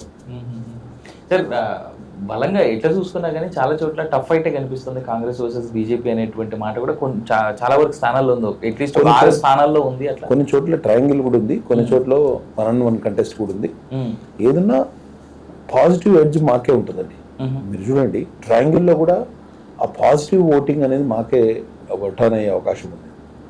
మళ్ళీ కాంగ్రెస్కు దేశవ్యాప్తంగా గడ్డు పరిస్థితి, అధికారంలో రాకూడని పార్టీని అందలం ఎక్కించాలనే ప్రయత్నం కేవలం తెలంగాణ రాష్ట్రంలో అధికారంలో ఉంది. రేవంత్ రెడ్డి గారిని చూసి పార్లమెంట్ ఎన్నికల్లో ఎందుకు ఓటేయాలి? నాకు ఒక్క విషయం చెప్పండి, ఒకటి. రేవంత్ రెడ్డి గారిని చూసి అసెంబ్లీ ఎన్నికల్లో ఓటేశారనుకుందాం, అధికారంలోకి తెచ్చారనుకుందాం, టీఆర్ఎస్ మీద వ్యతిరేకత ఉండే, బీజేపీ ప్రాపర్ ఎలక్షన్ ఎజెండాను ప్రజల్లోకి ప్రవేశపెట్టలేకపోయింది, దాన్ని అందరూ ఒప్పుకోవాల్సిన విషయం. కాబట్టి కాంగ్రెస్కు అవకాశం ఇచ్చారనుకుందాం. పార్లమెంట్ ఎన్నికల్లో రేవంత్ రెడ్డిని చూసి ఎందుకు ఓట్లేయాలి చెప్పండి? పార్లమెంట్కి ఈయన మల్కాజ్గిరిలో గెలిచిన మునగాడే ఏం చేయలేదు అనేది మల్కాజ్గిరి ప్రజలందరూ చెప్తున్నారు. ఇప్పుడు ఆయన పరిస్థితి అంతా ఏంటంటే, మల్కాజ్గిరిలో సిట్టింగ్ సీటు బీజేపీ గెలుస్తుంది, మహబూబ్నగర్ ఆయన సొంత నియోజకవర్గం ఉన్న పార్లమెంటు అది బీజేపీ గెలుస్తుంది. ఇప్పుడు ఇవి 2 అంశాలు, జూన్ 4 నాడు ఈ నల్గొండ ఇంకా ఖమ్మం బ్యాచ్ సాయంత్రం 4 గంటలు పెట్టే ప్రెస్ మీట్లో ఇవి 2 అంశాలు ఉంటాయి. దానికి సమాధానం ఏం చెప్పాలో ఇప్పటి నుంచే రేవంత్ రెడ్డి గారు ప్రిపేర్ అయితే మంచిది. ఈ నల్గొండ బ్యాచ్ అంటున్నారు కాబట్టి, ఆ నల్గొండ బ్యాచ్ అవుట్ రేట్ గా భువనగిరి టికెట్ ని బీజేపీకి పట్టం కట్టబోతున్నారు అనేటువంటి మాట కూడా ఉంటున్నది. అట్లా వాళ్ళు పట్టం కట్టాల్సిన అవసరం మాకు లేదు. కానీ పాజిటివ్ వాతావరణం. నర్సయ్య గౌడ్ గారు సౌమ్యులు, డాక్టరు, చదువుకున్నవారు. గతంలో తను టీఆర్ఎస్లో ఉన్నప్పుడు పబ్లిక్ కనెక్టివిటీ చాలా ఇంప్రూవ్ చేశారు అక్కడ. కాబట్టి accessible. Congress candidate no wise actually, ఆయన ప్రజలతో సంబంధం లేని వ్యక్తి. ఇదివరకే స్థానిక సంస్థల ఎన్నికల్లో కూడా నిల్చోలే. అటువంటి వ్యక్తికి ఎందుకు ఓటేస్తారండి? సార్ నాకు కొత్త ధోరణి ఒకటి కనిపిస్తుంది నాకు తెలంగాణ రాష్ట్రంలో. నిన్నటిదాకా జై శ్రీరామ్ అంటే కడుపు నిండది ఆకలేదు అన్నటువంటి వ్యక్తి సడన్ గా గుళ్ళు గోపురాలు పట్టుకొని తిరుగుతున్నాడు కేటీఆర్. దీనికి కారణం బీజేపీ అని అనుకోవాలా, లేదంటే ఎలా చూస్తారు? మేమైతే చాలా ఫన్నీగా చూస్తున్నాం కేటీఆర్ చేష్టల్ని, కేటీఆర్ మాటలు. పాప ప్రాయశ్చిత్తమై ఉండవచ్చు. 10 సంవత్సరాలు ఏదో వెనకడికి ఏదో ఉన్నది, 1000 ఏనుగులను తిన్న రాబందు ఒక్క జడివానకు జడుచుకున్నదని అట్లనే ఉండవచ్చు. ఇప్పుడు ఇన్ని రోజులు 10 సంవత్సరాలు అధికారులు ఉంటే ఎంత వాళ్ళ బాడీ లాంగ్వేజ్లో ఎంత అహంకారం అండి. మాట్లాడొద్దు, కానీ ఆయన మొన్న ఏదో ఇంటర్వ్యూలో చెప్పి మా ఆత్మవిశ్వాసమే అట్లా అని అంటారు. కానీ ఆత్మవిశ్వాసానికి అహంకారానికి చాలా ఫరక్ ఉంటుంది, దూరం ఉంటుంది. సో వాళ్ళు 10 సంవత్సరాలు పబ్లిక్లో, కేసీఆర్ గారు ప్రగతి భవన్లో ఉన్నారంటే ముఖ్యమంత్రి గారు, కేసీఆర్ కొడుకు ఎందుకండి ప్రగతి భవన్లో ఉండాలి? ఆయన మినిస్టర్ క్వార్టర్స్లో ఉండి ప్రజలకు అందుబాటులో ఉండవచ్చు కదా. What made you to sit in Pragati Bhavan? చెప్పు. నువ్వు మంత్రిగా చలామణి అవుతున్నావు, నువ్వు ఒక సిరిసిల్లకి ఎమ్మెల్యే ప్రాతినిధ్యం. మీ తండ్రి గారు అంటే పెద్ద మనిషి అయ్యాడా, లేకపోతే ఆయన ప్రగతి భవన్ ఏదో ఆరోగ్య రీత్యానా, లేకపోతే చాలా ఎక్కువ మంది వస్తే మేనేజ్ చేయలేమనే పరిస్థితిలో ఆయన ప్రగతి భవన్లో ఉండవచ్చు. నువ్వెందుకు ప్రగతి భవన్లో ఉండాలి కదా? నీకు గవర్నమెంట్ అలాట్ చేసే మినిస్టర్ క్వార్టర్స్లో అందరు మినిస్టర్లు ఉన్నట్టు నువ్వు అందుబాటులో ఉండి ప్రజలకు సేవ చేయొచ్చు కదా. సార్ ఇన్ఫాక్ట్ మీరు గమనిస్తే ఫస్ట్ 5 years మాత్రమే మినిస్టర్ క్వార్టర్స్లో ఉన్నారు, సెకండ్ 5 years మినిస్టర్ క్వార్టర్స్ 70% ఖాళీ ఉంది. అసలు ఎవరు మినిస్టర్లు లేరు. ప్రాబ్లం ఏంటంటే ప్రజలకు వస్తే సమాధానం చెప్పలేని పరిస్థితి వాళ్ళు. ఇప్పుడు వాళ్ళు ఏమైనా టోటల్ డిస్కనెక్టెడ్ ఫ్రమ్ పీపుల్. ప్రజలతో సంబంధం లేకుండా మేము పెన్షన్లు ఇస్తున్నాము, కళ్యాణ లక్ష్మి ఇస్తున్నాము, షాదీ ముబారక్ ఇస్తున్నాము, ఈ లబ్ధిదారుల పర్సెంటేజ్ 40%, వీళ్ళ ఓటు 30% వస్తే సరిపోతుంది, మేము గెలుస్తాం అనే విపరీత ధోరణి. దానితో అడ్డగోలుగా సంపాదన, ఎలక్షన్లో డబ్బులు విచ్చలవిడిగా ఖర్చు పెట్టడం, అధికార దుర్వినియోగం, ఫోన్ ట్యాపింగ్ చేయడం. ఫోన్ ట్యాపింగ్ వలన అయితే అసలు మేము ఎలక్షన్లో తిరిగాం కదా, ఫస్ట్ 2018, 2023 మినిట్ టు మినిట్ వాళ్ళకి ఇన్ఫర్మేషన్ ఉండేదండి. మేము ఏది మాట్లాడినా కూడా బయటకు వచ్చేది, మాకు అర్థమయ్యేది. బట్ వితౌట్ ఫోన్ మేము కూడా సస్టైన్ అయ్యే పరిస్థితి లేదు కదా. కాబట్టి అందరు అభ్యర్థుల మీద విపరీతమైన నిఘా. మునుగోడు ఎలక్షన్లో అయితే మేము చూసాం, ప్రతి మండలానికి ఒక ఫోన్ ట్యాపింగ్ సిస్టమ్ పెట్టారండి. ప్రతి మండలానికి. మేము మరిగూడలో ఒక 20 రోజులు ఉండాల్సిన పరిస్థితి ఉంటే మండలంలో ఒక రూమ్ తీసుకొని ఒక పెద్ద మిషనరీ ఏంటిది అని అంటే తర్వాత మాకు తెలిసింది ఏంటంటే ఫోన్ ట్యాపింగ్ సిస్టమ్. అట్లా ఎక్విప్మెంట్, హార్డ్వేర్, సాఫ్ట్వేర్ ఎక్కడి నుంచి తీసుకొచ్చారో కానీ ఒక సమాంతరంగా ఒక ప్యారలల్ సిస్టమ్ నడిపించారు. సార్ ఇదే సందర్భంలో ఒక చాలా straight question sir, why central government is not getting involved in to this thing? ఎందుకంటే ఇది దేశ భద్రతకు కూడా సంబంధించినటువంటి వ్యవహారం కదా, ఎందుకు సుమోటోగా సెంట్రల్ గవర్నమెంట్ కానీ సుప్రీంకోర్టు కానీ ఇన్వాల్వ్ అవ్వట్లేదు దీని విషయంలో? తప్పకుండా ఇప్పుడు ఏదో నేను ఎంక్వైరీ చేపిస్తున్నా అది చేపిస్తున్నా నేను అంటాడు కదా, ఇండియన్ టెలిగ్రాఫ్ యాక్ట్కి విరుద్ధంగా వీళ్ళని ఫోన్ ట్యాపింగ్ చేశారనేది చాలా వరకు మనకు అర్థం అవుతుంది. Let them do their enquiry కానివ్వండి. సెంట్రల్ ఏజెన్సీస్ కూడా వాటి పని చేస్తాయి. ఎప్పుడు సెంట్రల్ ఏజెన్సీస్ ఎంటర్ అయినా కూడా మీరు ఎక్సెస్ ఇన్వాల్వ్మెంట్ అవుతున్నారు, మీరు స్టేట్ పర్వ్యూని దాటుతున్నారు, రాష్ట్ర ప్రభుత్వం యొక్క పరిధిని ఎంక్రోచ్ చేస్తున్నారు అనే ఆరోపణలు వస్తుంది. కాబట్టి సెంట్రల్ గవర్నమెంట్స్ కూడా చాలా వర్క్ బర్డెన్ అయిపోయిందండి. ఈడీ కానివ్వండి, సిబిఐ కానివ్వండి, వాళ్ళు ఫుల్ వాళ్ళ మ్యాన్ పవర్ సరిపోవట్లేదు. సో అన్ని ప్రతి కేసు ఏవైతే రాష్ట్ర ప్రభుత్వం కొంచెం ఇప్పుడు సిబిఐ ఉంది, రాష్ట్ర ప్రభుత్వం కాన్ఫరెన్స్ ఇవ్వాలి, లేకపోతే హైకోర్టు డైరెక్షన్స్ ఇవ్వాల్సిన పరిస్థితి. రాష్ట్ర ప్రభుత్వం అప్పచెప్పే పరిస్థితి లేదు. ఇక నాలాంటి వాళ్ళు ఏదైనా ఫోన్ ట్యాపింగ్ విషయంలో ఇబ్బంది పడితే నేను హైకోర్టుకి వెళ్ళి ఆర్డర్ కాపీ తీసుకొచ్చి సిబిఐ వాళ్ళకి ఇస్తే అప్పుడు సిబిఐ ఎంక్వైరీ కావాలి. బట్ సార్ ఈ ఫోన్ ట్యాపింగ్ వ్యవహారంలో ఈడీ ఆవశ్యకత చాలా ఉంది, ఎందుకంటే దీంట్లో మనీ లాండరింగ్ కూడా ఇన్వాల్వ్ అయ్యింది. ఎందుకంటే 100 కోట్లు పోలీసుల వాహనాల్లోనే అటు ఇటు ట్రాన్స్ఫర్ అయ్యాయి అనేటువంటి చాలా క్లియర్గా చెప్తున్నారు పోలీసు వాళ్ళు, ఎవరెవరైతే అరెస్ట్ అయ్యారో వాళ్ళే. సో ఇలాంటి సందర్భంలో కూడా ఈడీకి అయితే ఎలాంటి రిస్ట్రిక్షన్స్ అయితే ఉండవు, సిబిఐకి అయితే ఉంటాయి. ఎందుకంటే కేసీఆర్ అధికారంలో ఉన్న 10 ఏళ్ళు సిబిఐ లేడు, ఎవరు లేడు, స్టేట్కి ఎవరు రావద్దు అనేటువంటి మాట ఆయన అన్నాడు. నాకే చాలా పవర్ఫుల్గా ఉన్నా నేను అనేటువంటిది. బట్ ఇప్పుడు ఆ రిస్ట్రిక్షన్స్ లేవు కదా. అట్లీస్ట్ రేవంత్ రెడ్డి కాస్త పోలీసు వాహనాలు డబ్బులు వెళ్ళాయి అనేది ఖచ్చితమండి. నా దగ్గరే 2018లో నేను కాంగ్రెస్ క్యాండిడేట్ అయితే పెంచకల్పేట మండలంలో చేడువా అనే గ్రామం ఉంది. అక్కడ వాళ్ళకి 10 లక్షల రూపాయలు బీఆర్ఎస్ అప్పుడు టీఆర్ఎస్ అభ్యర్థికి తక్కువ పడ్డాయి పంచడానికి. అక్కడ పోలీసు వెహికల్లో డబ్బులు వెళ్ళాయండి. ఆ పోలీసు వెహికల్ నుంచి డబ్బులు తీస్తా ఉంటే మా వాళ్ళు చూసి మొత్తుకొని నాకు ఫోన్ చేస్తారు. అంటే అంత ఆ లెవెల్లో అధికారం దొరికింది. నేను ఇంకొకటి అంటాను, ఒక్కరిద్దరిని టార్గెట్ చేస్తున్నాడు రేవంత్ రెడ్డి గారు. ఆ రోజున్న డీజీపీకి తెలియకుండా, ఐజీ ఇంటెలిజెన్స్ తెలియకుండా ఈ సమాంతర వ్యవస్థ నడిచిందా? పోలీస్ డిపార్ట్మెంట్లో ఇప్పుడు నా కింద ఉండే 4 కార్యకర్తలు దోపిడీ చేశారు, దొమ్మి చేశారు అనుకుంటే నాకు బాధ్యత లేదండి? లేదు, నాకు తెలియకుండానే జరుగుతాయి. సరే, నాకు ఆ నిమిషం తెలియకపోవచ్చు, కానీ నాకుండే నెట్వర్క్ నాకు ఉంటుంది కదా, 100% ఉంటుంది. అప్పుడున్న డీజీపీని ఎందుకు ఇంప్లికేట్ చేయలేకపోతున్నారు? అప్పుడున్న ఐజీని ఎందుకు ఇంప్లికేట్ చేయలేకపోతున్నారు? అప్పుడున్న ప్రభుత్వ అధికారులు చీఫ్ సెక్రటరీకి ఎందుకు ఇంప్లికేట్ చేయలేకపోతున్నారు? కేవలం ఈ చిన్న చేపలను ఎందుకు పట్టుకుంటున్నారు? ఆ తిమింగలాలన్నీ పైన ఉన్నాయి, వాళ్ళ డైరెక్షన్స్ లేకుండా మీకు నడిచింది. 7.5 సంవత్సరాలు ఆయన డీజీపీ మహేందర్ రెడ్డి గారు. మరి 7.5 సంవత్సరాలు ఆయన నిష్కలంకంగా పరిపాలించినట్ట. మరి ఆయన నిష్కలంకుడు అయితే ఫోన్ ట్యాపింగ్ నీ కింద ఉన్న అధికారులు ఎట్లా చేస్తారండి? నీకు తెలియకుండా చేస్తే యూ మస్ట్ బి ఇన్ఎఫిషియంట్. నువ్వు ఇన్ఎఫిషియంట్ అన్నా కావాలి, లేకపోతే కరప్ట్ అన్నా కావాలి కదా. 100%. మరి ఆయన ఎందుకు ఇంప్లికేట్ చేయలేకపోతున్నాడు? అంటే సెలెక్టివ్గా టార్గెట్ చేస్తున్నాడు. అంటే కొంతమందినే టార్గెట్ చేసి ఆయన రాజకీయంగా లబ్ధి పొందామనే దురాశ. అంటే ఈ సందర్భంలో ఇప్పుడు మీరు చెప్పిన పాయింట్ని కనుక మనం ఇంటర్లింక్ చేసుకుంటే, ఇప్పటి వరకు అరెస్ట్ అయిన వాళ్ళందరూ రావులే.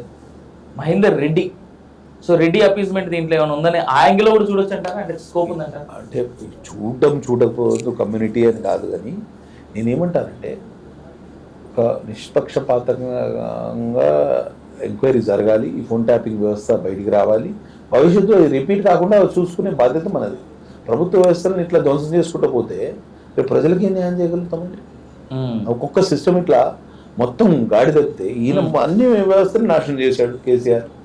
ఇరిగేషన్ దగ్గర నుంచి మొదలు పెడితే, ట్రాన్స్పోర్ట్ దగ్గర నుంచి మొదలు పెడితే, ఎలక్ట్రిసిటీ, ఈ ప్రతి డిపార్ట్మెంట్లో ఆయన మితిమీరిన జోక్యం. ఎమ్మెల్యేలు ఏం చెప్తుంది, ఒక మాఫియా తయారు చేస్తారు లోకల్లో. ఎమ్మెల్యేలు ఆ ఎమ్మెల్యే కాన్స్టిట్యున్సీలో ఎమ్మెల్సీలు జోక్యం చేసుకోవద్దు, మంత్రులు జోక్యం చేసుకోవద్దు. ఇదేంటండి నాకు అర్థం కాదు. ఏమైనా సామంతరాజుల వ్యవస్థనా ఇది? పలానా కాలంలో రాజు ఉండేవాడు, ఆ సామంతరాజు గారు రాజ్యాన్ని అప్పగిస్తే ఆయన కప్పం అంతా జమ చేసి ఈయనకి ఇవ్వాలి. ఆయన విషయాల్లో వేరే వాళ్ళు ఎవరు, సామంతరాజులు ఎవరు జోక్యం చేసుకోవాలి. ఇది ఆ సేమ్ సిస్టమ్ కేసీఆర్ తయారు చేశాడు. దాంతో తెలంగాణ రాష్ట్రం బాగా నష్టపోయింది. ప్రజలు తిరగబడ్డానికి కారణం అదే, ఆ మాఫియా కల్చర్. రైట్ సార్, ఇదే సందర్భంలో తెలంగాణలో ఇంకో చాలా పెద్ద స్కామ్ సార్. ఏదైతే ఢిల్లీ లిక్కర్ స్కామ్లో కవిత ఏ విధంగా అయితే అరెస్ట్ అయిందో, తెలంగాణలో కూడా అలాంటిది ఒక లిక్కర్ స్కామ్ ఉంది, టానిక్ వైన్స్కి సంబంధించినటువంటి. కెన్ బి గోయింగ్ ఫర్దర్ మనం ఏమైనా చూడొచ్చా సంతోషరావుని కూడా ఆ విషయంలో అరెస్ట్ చేసేందుకు కానీ, లేదంటే ఆ స్కామ్ అసలు దానికి సంబంధించి ఎందుకు చర్చ జరగట్లేదు? ఎందుకు మీ పార్టీ తరఫు నుంచి కూడా ఎలాంటి మాటలు కూడా వినవట్లేదు? ఎందుకంటే టానిక్కి సంబంధించినటువంటి స్కామ్ 2 రాష్ట్రాల్లో జరిగింది, ఒకటి మహారాష్ట్ర, రెండోది తెలంగాణ. 2 రాష్ట్రాలు, ఇప్పుడు ఢిల్లీ కూడా అంతే కదా, 2 రాష్ట్రాల మధ్య జరిగినందుకే మేజర్గా ప్రజల్లోకి వెళ్ళింది బలంగా. సో అలాంటిది ఇంత పెద్ద స్కామ్, టానిక్ స్కామ్ కూడా నాట్ లెస్ దెన్ 500 crores, అది కూడా ఎందుకు బయటికి రావట్లేదు? కొన్ని రోజులు పేపర్లో వచ్చింది, ఈ ఎలక్షన్ హడావిడిలో వెనకబడిపోయింది. దాన్ని కూడా వెలికి తీసే ప్రయత్నం మేము చేస్తాం. తెలంగాణ రాష్ట్రంలో కేవలం ఇది ఒక్కటే కాదండి, వందల వేల లక్షల కోట్ల స్కామ్లు జరిగాయి.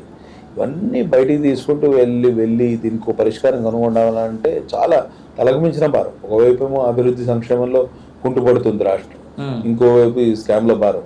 ఇవన్నీ ప్రాపర్గా ప్రజలు కోరుకునేది ఏంటండి, ప్రశాంతమైన వాతావరణంలో బతకాలి, మాకు ఇంత ఉపాధి దొరకాలి, ఆ ఉపాధి ద్వారా మా కుటుంబ పోషణ జరగాలి, మేము కడుపు నిండా 3 పూటలు తినాలి, ప్రశాంతంగా రాత్రి 6 గంటలు 8 గంటలు పడుకోవాలి.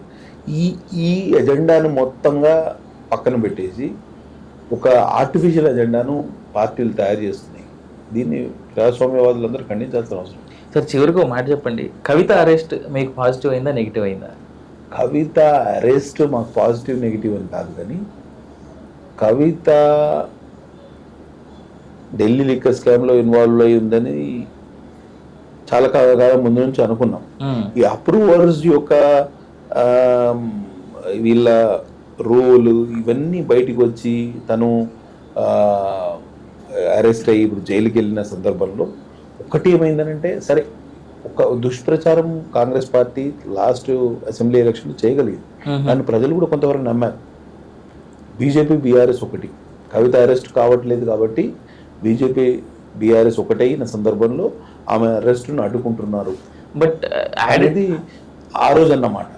ఇవాళ ఏమంటాడు, వీళ్ళు ఇద్దరు కూడబలుకొని కవితను అరెస్ట్ చేస్తే ఆ సింపతి టీఆర్ఎస్కి వస్తుంది, లేకపోతే ఈ బీజేపీ బీఆర్ఎస్ అనే ఒకటి అనేది ప్రజలు పక్కన పెడతారు. వీళ్ళ ఒక డ్రామాలో భాగంగా ఇప్పుడు కవిత అరెస్ట్, అదే వ్యక్తి అదే నోరుతోటి అప్పుడు ఆ మాట అంటాడు, ఇప్పుడు ఈ మాట అంటాడు. బట్ ఇదే సందర్భంలో ఇంకో మాట ఉంది సార్, బీఆర్ఎస్ దగ్గరుండి కొన్ని బీజేపీ సీట్లను గెలిపిస్తుంది, కవితకు బెయిల్ రావాలంటే బీజేపీ బీఆర్ఎస్ మళ్ళీ 2 ఒకటే అనేటువంటి మాట కూడా ఉన్నది. రేవంత్ రెడ్డి గారి నోటికి అడ్డు అదుపులు ఏం లేదు, నోటికి ఎంత వస్తే అంత మాట్లాడతారు. ఒక ముఖ్యమంత్రి స్థాయిలో ఆ రకంగా మాట్లాడడం తప్పు, అన్బికమింగ్ ఆఫ్ ఎ లీడర్. ఆ స్థాయిలో ఉన్న వ్యక్తి కొంచెం మాటలు అడ్డగోలుగా మాట్లాడితే విలువ ఉండదు, ఏది పడితే అది మాట్లాడుతూ ఉంటాడు. నేను చిన్నప్పుడు ఏదో బాలనాగమ్మ కథ ఉంది, అలా మాయలమ్మరాటి ఇట్లనే ఉంది, సేమ్ ఆయన చూస్తే ఈయన చూసినట్టే, ఎప్పుడేం మాట్లాడతాడో తెలియదు, పిచ్చోడి చేతిలో రాయిలాగానే ఉంది. ఓ రోజు వాడిని కొడతాడు, వీడిని కొడతాడు, వీడిని కొడతాడు, ఎవరిని కొడతాడు. అభ్యర్థుల గుణగణాల గురించి మాట్లాడే దిగజారి స్థాయి నీకు ఎందుకే? నువ్వు ఒక జాతీయ పార్టీకి చెందిన వ్యక్తివి, రాష్ట్రానికి ముఖ్యమంత్రి. అప్పుడంటే అడవులో మాట్లాడితే నడిచింది. ఇవాళ నీకు బాధ్యత ఉంది, గౌరవం ఉంది, నీ కుర్చీకి ఒక గుర్తింపు ఉంది. వీటిని కాపాడుకొని ప్రజలకు ఆకాంక్షలకు అనుగుణంగా పనిచేయాలి, ప్రజల ఆలోచనలకు అనుగుణంగా పనిచేయాలి. అది నీకు ప్రజలు ఇచ్చిన మ్యాండేట్. ఆ మ్యాండేట్ను పక్కన పెట్టి అడ్డగోలు వ్యవహరిస్తే నిన్ను పదవిలో నుంచి దించడం ఎంత పని ప్రజలకు? ఇవాళ రేపు నీకు లోక్సభ సీట్లు బీజేపీకి ఒక్క సీట్ అన్నా కాంగ్రెస్ కన్నా ఎక్కువ వస్తే ప్రజల్లో తిరుగుబాటు జరిగినట్ట కాదు? నీ రెఫరెండం ఫెయిల్ అయినట్ట కాదా? నీ మీద ప్రజల్లో వ్యతిరేకత ఉన్నట్ట కాదా? నువ్వు 7,000 కోట్ల రూపాయల రైతు బంధు ఇవ్వలేనోడివి, 40,000 కోట్ల రూపాయల 2 లక్షల రుణమాఫీ చేస్తా అంటే ప్రజలు నమ్ముతారా? ఇప్పుడు ఏప్రిల్లో ఇంకా రైతు బంధు పడలే. ఎప్పుడు సెప్టెంబర్ అక్టోబర్లో పడాల్సిన రైతు బంధు, ఎలక్షన్ కన్నా టైం నవంబర్లో పడాల్సిన రైతు బంధు ఏప్రిల్ వరకు పడలేదు. 7,000 కోట్లు నీ బడ్జెట్. ఆ బడ్జెట్ ఎక్స్పెన్సెస్ నువ్వు మీట్ కాలేకపోయావు. నువ్వు 40,000 కోట్లు నువ్వు ఏప్రిల్ ఆగస్టు వరకు చేస్తా అంటే ప్రజలు నమ్ముతారా? వెనకడికి సామెత ఉన్నది, కన్న తల్లికి అన్నం పెట్టలేనోడు పిన్న తల్లికి బంగారు గదులు చేస్తా అన్నాడు. ఇట్లనే ఉంది. మీరు ఇప్పుడు ఉపవాసం ఉండండి, రేపు మీకు బంగారు గదులు వస్తాయని చెప్పినట్టే ఉంది రేవంత్ రెడ్డి గారి తులం బంగారం అని చెప్పిండు. ఏం చెప్పిండు ఆయన? అడ్డగోలు మాటలు మాట్లాడండి. అవన్నీ 6 గ్యారెంటీలు ఆయన మెడకు చుట్టుకుపోతుంది. కాంగ్రెస్ పార్టీ ఊరిపెట్టేటి 6 గ్యారెంటీలే. ప్రజలకు విచక్షణ లేకుండా, అంటే వీళ్ళకి అధికారంలోకి వస్తామనే ఆలోచన ఏ రోజు లేకుండే. అందుకని అడ్డగోలు మాటలు మాట్లాడండి. ఇప్పుడు భారతీయ జనతా పార్టీ యొక్క మేనిఫెస్టో చూడండి, ప్రూడెంట్గా, అంటే ఎక్కడ కూడా ఫిగర్స్ కోట్ చేయలేదు. మేము వన్ నేషన్ వన్ ఎలక్షన్ అమలు చేస్తాం, మహిళలకు 33% రిజర్వేషన్ చట్టం తీసుకొచ్చాం, వచ్చే దానికి ఎన్నికల నాటికి తయారయ్యారు. డీలిమిటేషన్ ప్రక్రియ రాష్ట్రంలో జరుగుతుంది, కేంద్రంలో జరుగుతుంది, కొన్ని సీట్ల సంఖ్య పెరుగుతాయి. ఇట్లా ప్రామాణికంగా మాట్లాడగలిగినాం, బ్రాడ్ బేస్డ్గా మాట్లాడగలిగినాం కదా తప్పించి ఇట్లా అడ్డగోలుగా మాట్లాడలేదు. వీళ్ళకి ఏమైపోయిందంటే అవుట్ ఆఫ్ డెస్పరేషన్ వీళ్ళు, అంటే మేము అధికారంలో రాకపోతే మా జీవితాలు అంతం అయిపోతాయి, 10 సంవత్సరాలు మేము అధికారానికి దూరంలో ఉన్నాం, నయానో భయానో మనం అధికారాన్ని చేజిక్కించుకున్న తర్వాత మనం ఏం చేయాలి ఆలోచిద్దాం అనే కాడికి తీసుకొచ్చి ఆ 6 గ్యారెంటీలు అని చెప్పి ఎన్ని చెప్పారండి? పెన్షన్ 4,000 రూపాయలు చేస్తా అన్నాడు. మహిళలకి ప్రతి మహిళకు నెలకు 2,500 రూపాయలు వాళ్ళ అకౌంట్లో వేస్తా అన్నాడు. మళ్ళీ రుణమాఫీ చేస్తా అన్నాడు. రైతు బంధు 10,000 15,000 ఇస్తాడట. కౌలు రైతులకి 12,000 రూపాయలు ఇస్తాడట. కౌలు రైతులను ఎట్లా కౌలు రైతులను ఎట్లా ఐడెంటిఫై చేస్తాడు? కేసీఆర్ చేయలేకనే కౌలు రైతులను పక్కన పెట్టాడు. నువ్వు కౌలు రైతులను ఎట్లా ఐడెంటిఫై చేస్తావు? కౌలు రైతు 12,000. నేను నాకు 5 ఎకరాల భూమి ఉంది, నేను కౌలుకి ఇద్దాం అనుకుంటున్నాను, మీకు కౌలు పత్రం రాసిస్తా, నాకు 15,000 రూపాయలు రావు, కానీ మీకు 12,000 రూపాయలు వస్తాయి. అంటే మీకు 12,000 రూపాయలు వస్తా ఉంటే నేను ఒప్పుకుంటాను? ఒప్పుకోను కదా. మీ కౌలు పత్రం ఎందుకు రాసిస్తా? మరి ఆ కౌలు రైతులను ఎట్లా ఐడెంటిఫై చేయగలుగుతాను? నువ్వు ఏది కూడా అలవి కానీ అమలుకు చేయలేని హామీలన్నీ ఇచ్చి ఆయన చెతికిల పడ్డాడు, బోర్ల పడ్డాడు. తప్పకుండా తెలంగాణ రాష్ట్ర ప్రజలు ఈ విషయాన్ని గుర్తించారు. రాబోయే పార్లమెంట్ ఎన్నికల్లో ఇకరైనా నువ్వు సర్దుకో, ఇకరైనా నువ్వు బాగుపడు, ఇకరైనా నిన్ను సవరించుకో, నీకు ఒక అవకాశం ఇస్తామని చెప్పి ఈ పార్లమెంట్ ఎన్నికల్లో ఒక ఘనమైన తీర్పు ఇవ్వడానికి సిద్ధంగా ఉంది. మీరు ఇంత చెప్తున్నారు కదా సార్, బీజేపీ వాషింగ్ మెషిన్ అనేటువంటి మాట ఒకటి చాలా బలంగా కాంగ్రెస్ పార్టీ ప్రజల్లోకి తీసుకెళ్తుంది, దేశవ్యాప్తంగా వెళ్తుంది. మన తెలంగాణలో చాలా తక్కువ వినిపిస్తున్నటువంటి మాట, కానీ బీజేపీ వాషింగ్ మెషిన్ అనేటువంటి మాట ఒకటి చాలా బలంగా వెళ్తుంది. దీని మీద మీ ఒపీనియన్ ఏమంటారు? మా ఇన్ఛార్జ్ మినిస్టర్ సీతక్క గారు బాగా వాషింగ్ పౌడర్ నిర్మాణ వర్డ్ బాగా ఉపయోగిస్తున్నారు.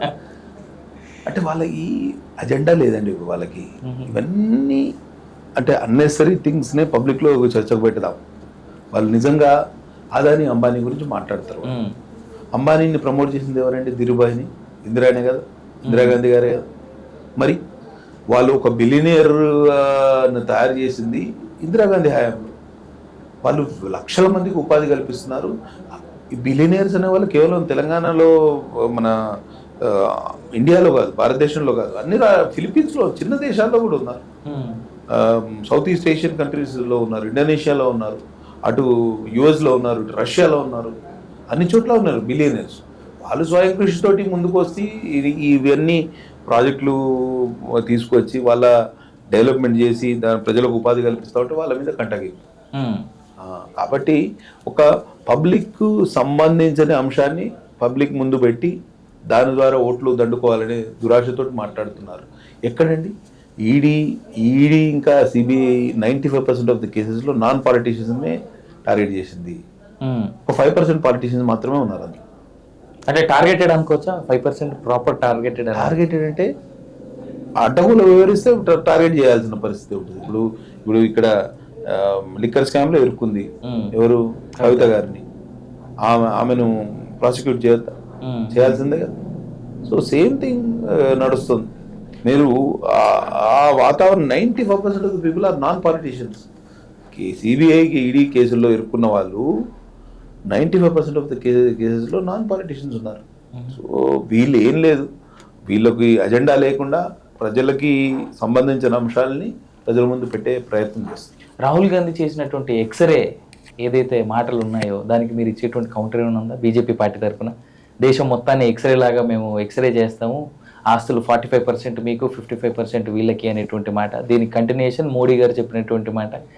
మహిళల మెడలో ఉన్నటువంటి తాలిబొట్లను కూడా వాళ్ళు లాగేసుకునేటువంటి రోజు వస్తుంది అనేటువంటి మాట అన్నారు మోడీ. అది చాలా చాలా బాధాకరమైనటువంటి మాట సార్. ఎందుకంటే మోడీ లాంటి స్థాయి వ్యక్తికి ఆ మాట మాట్లాడడం బాలేదేమో అనేటువంటిది ప్రజల నుంచి ఉన్నటువంటి మాట.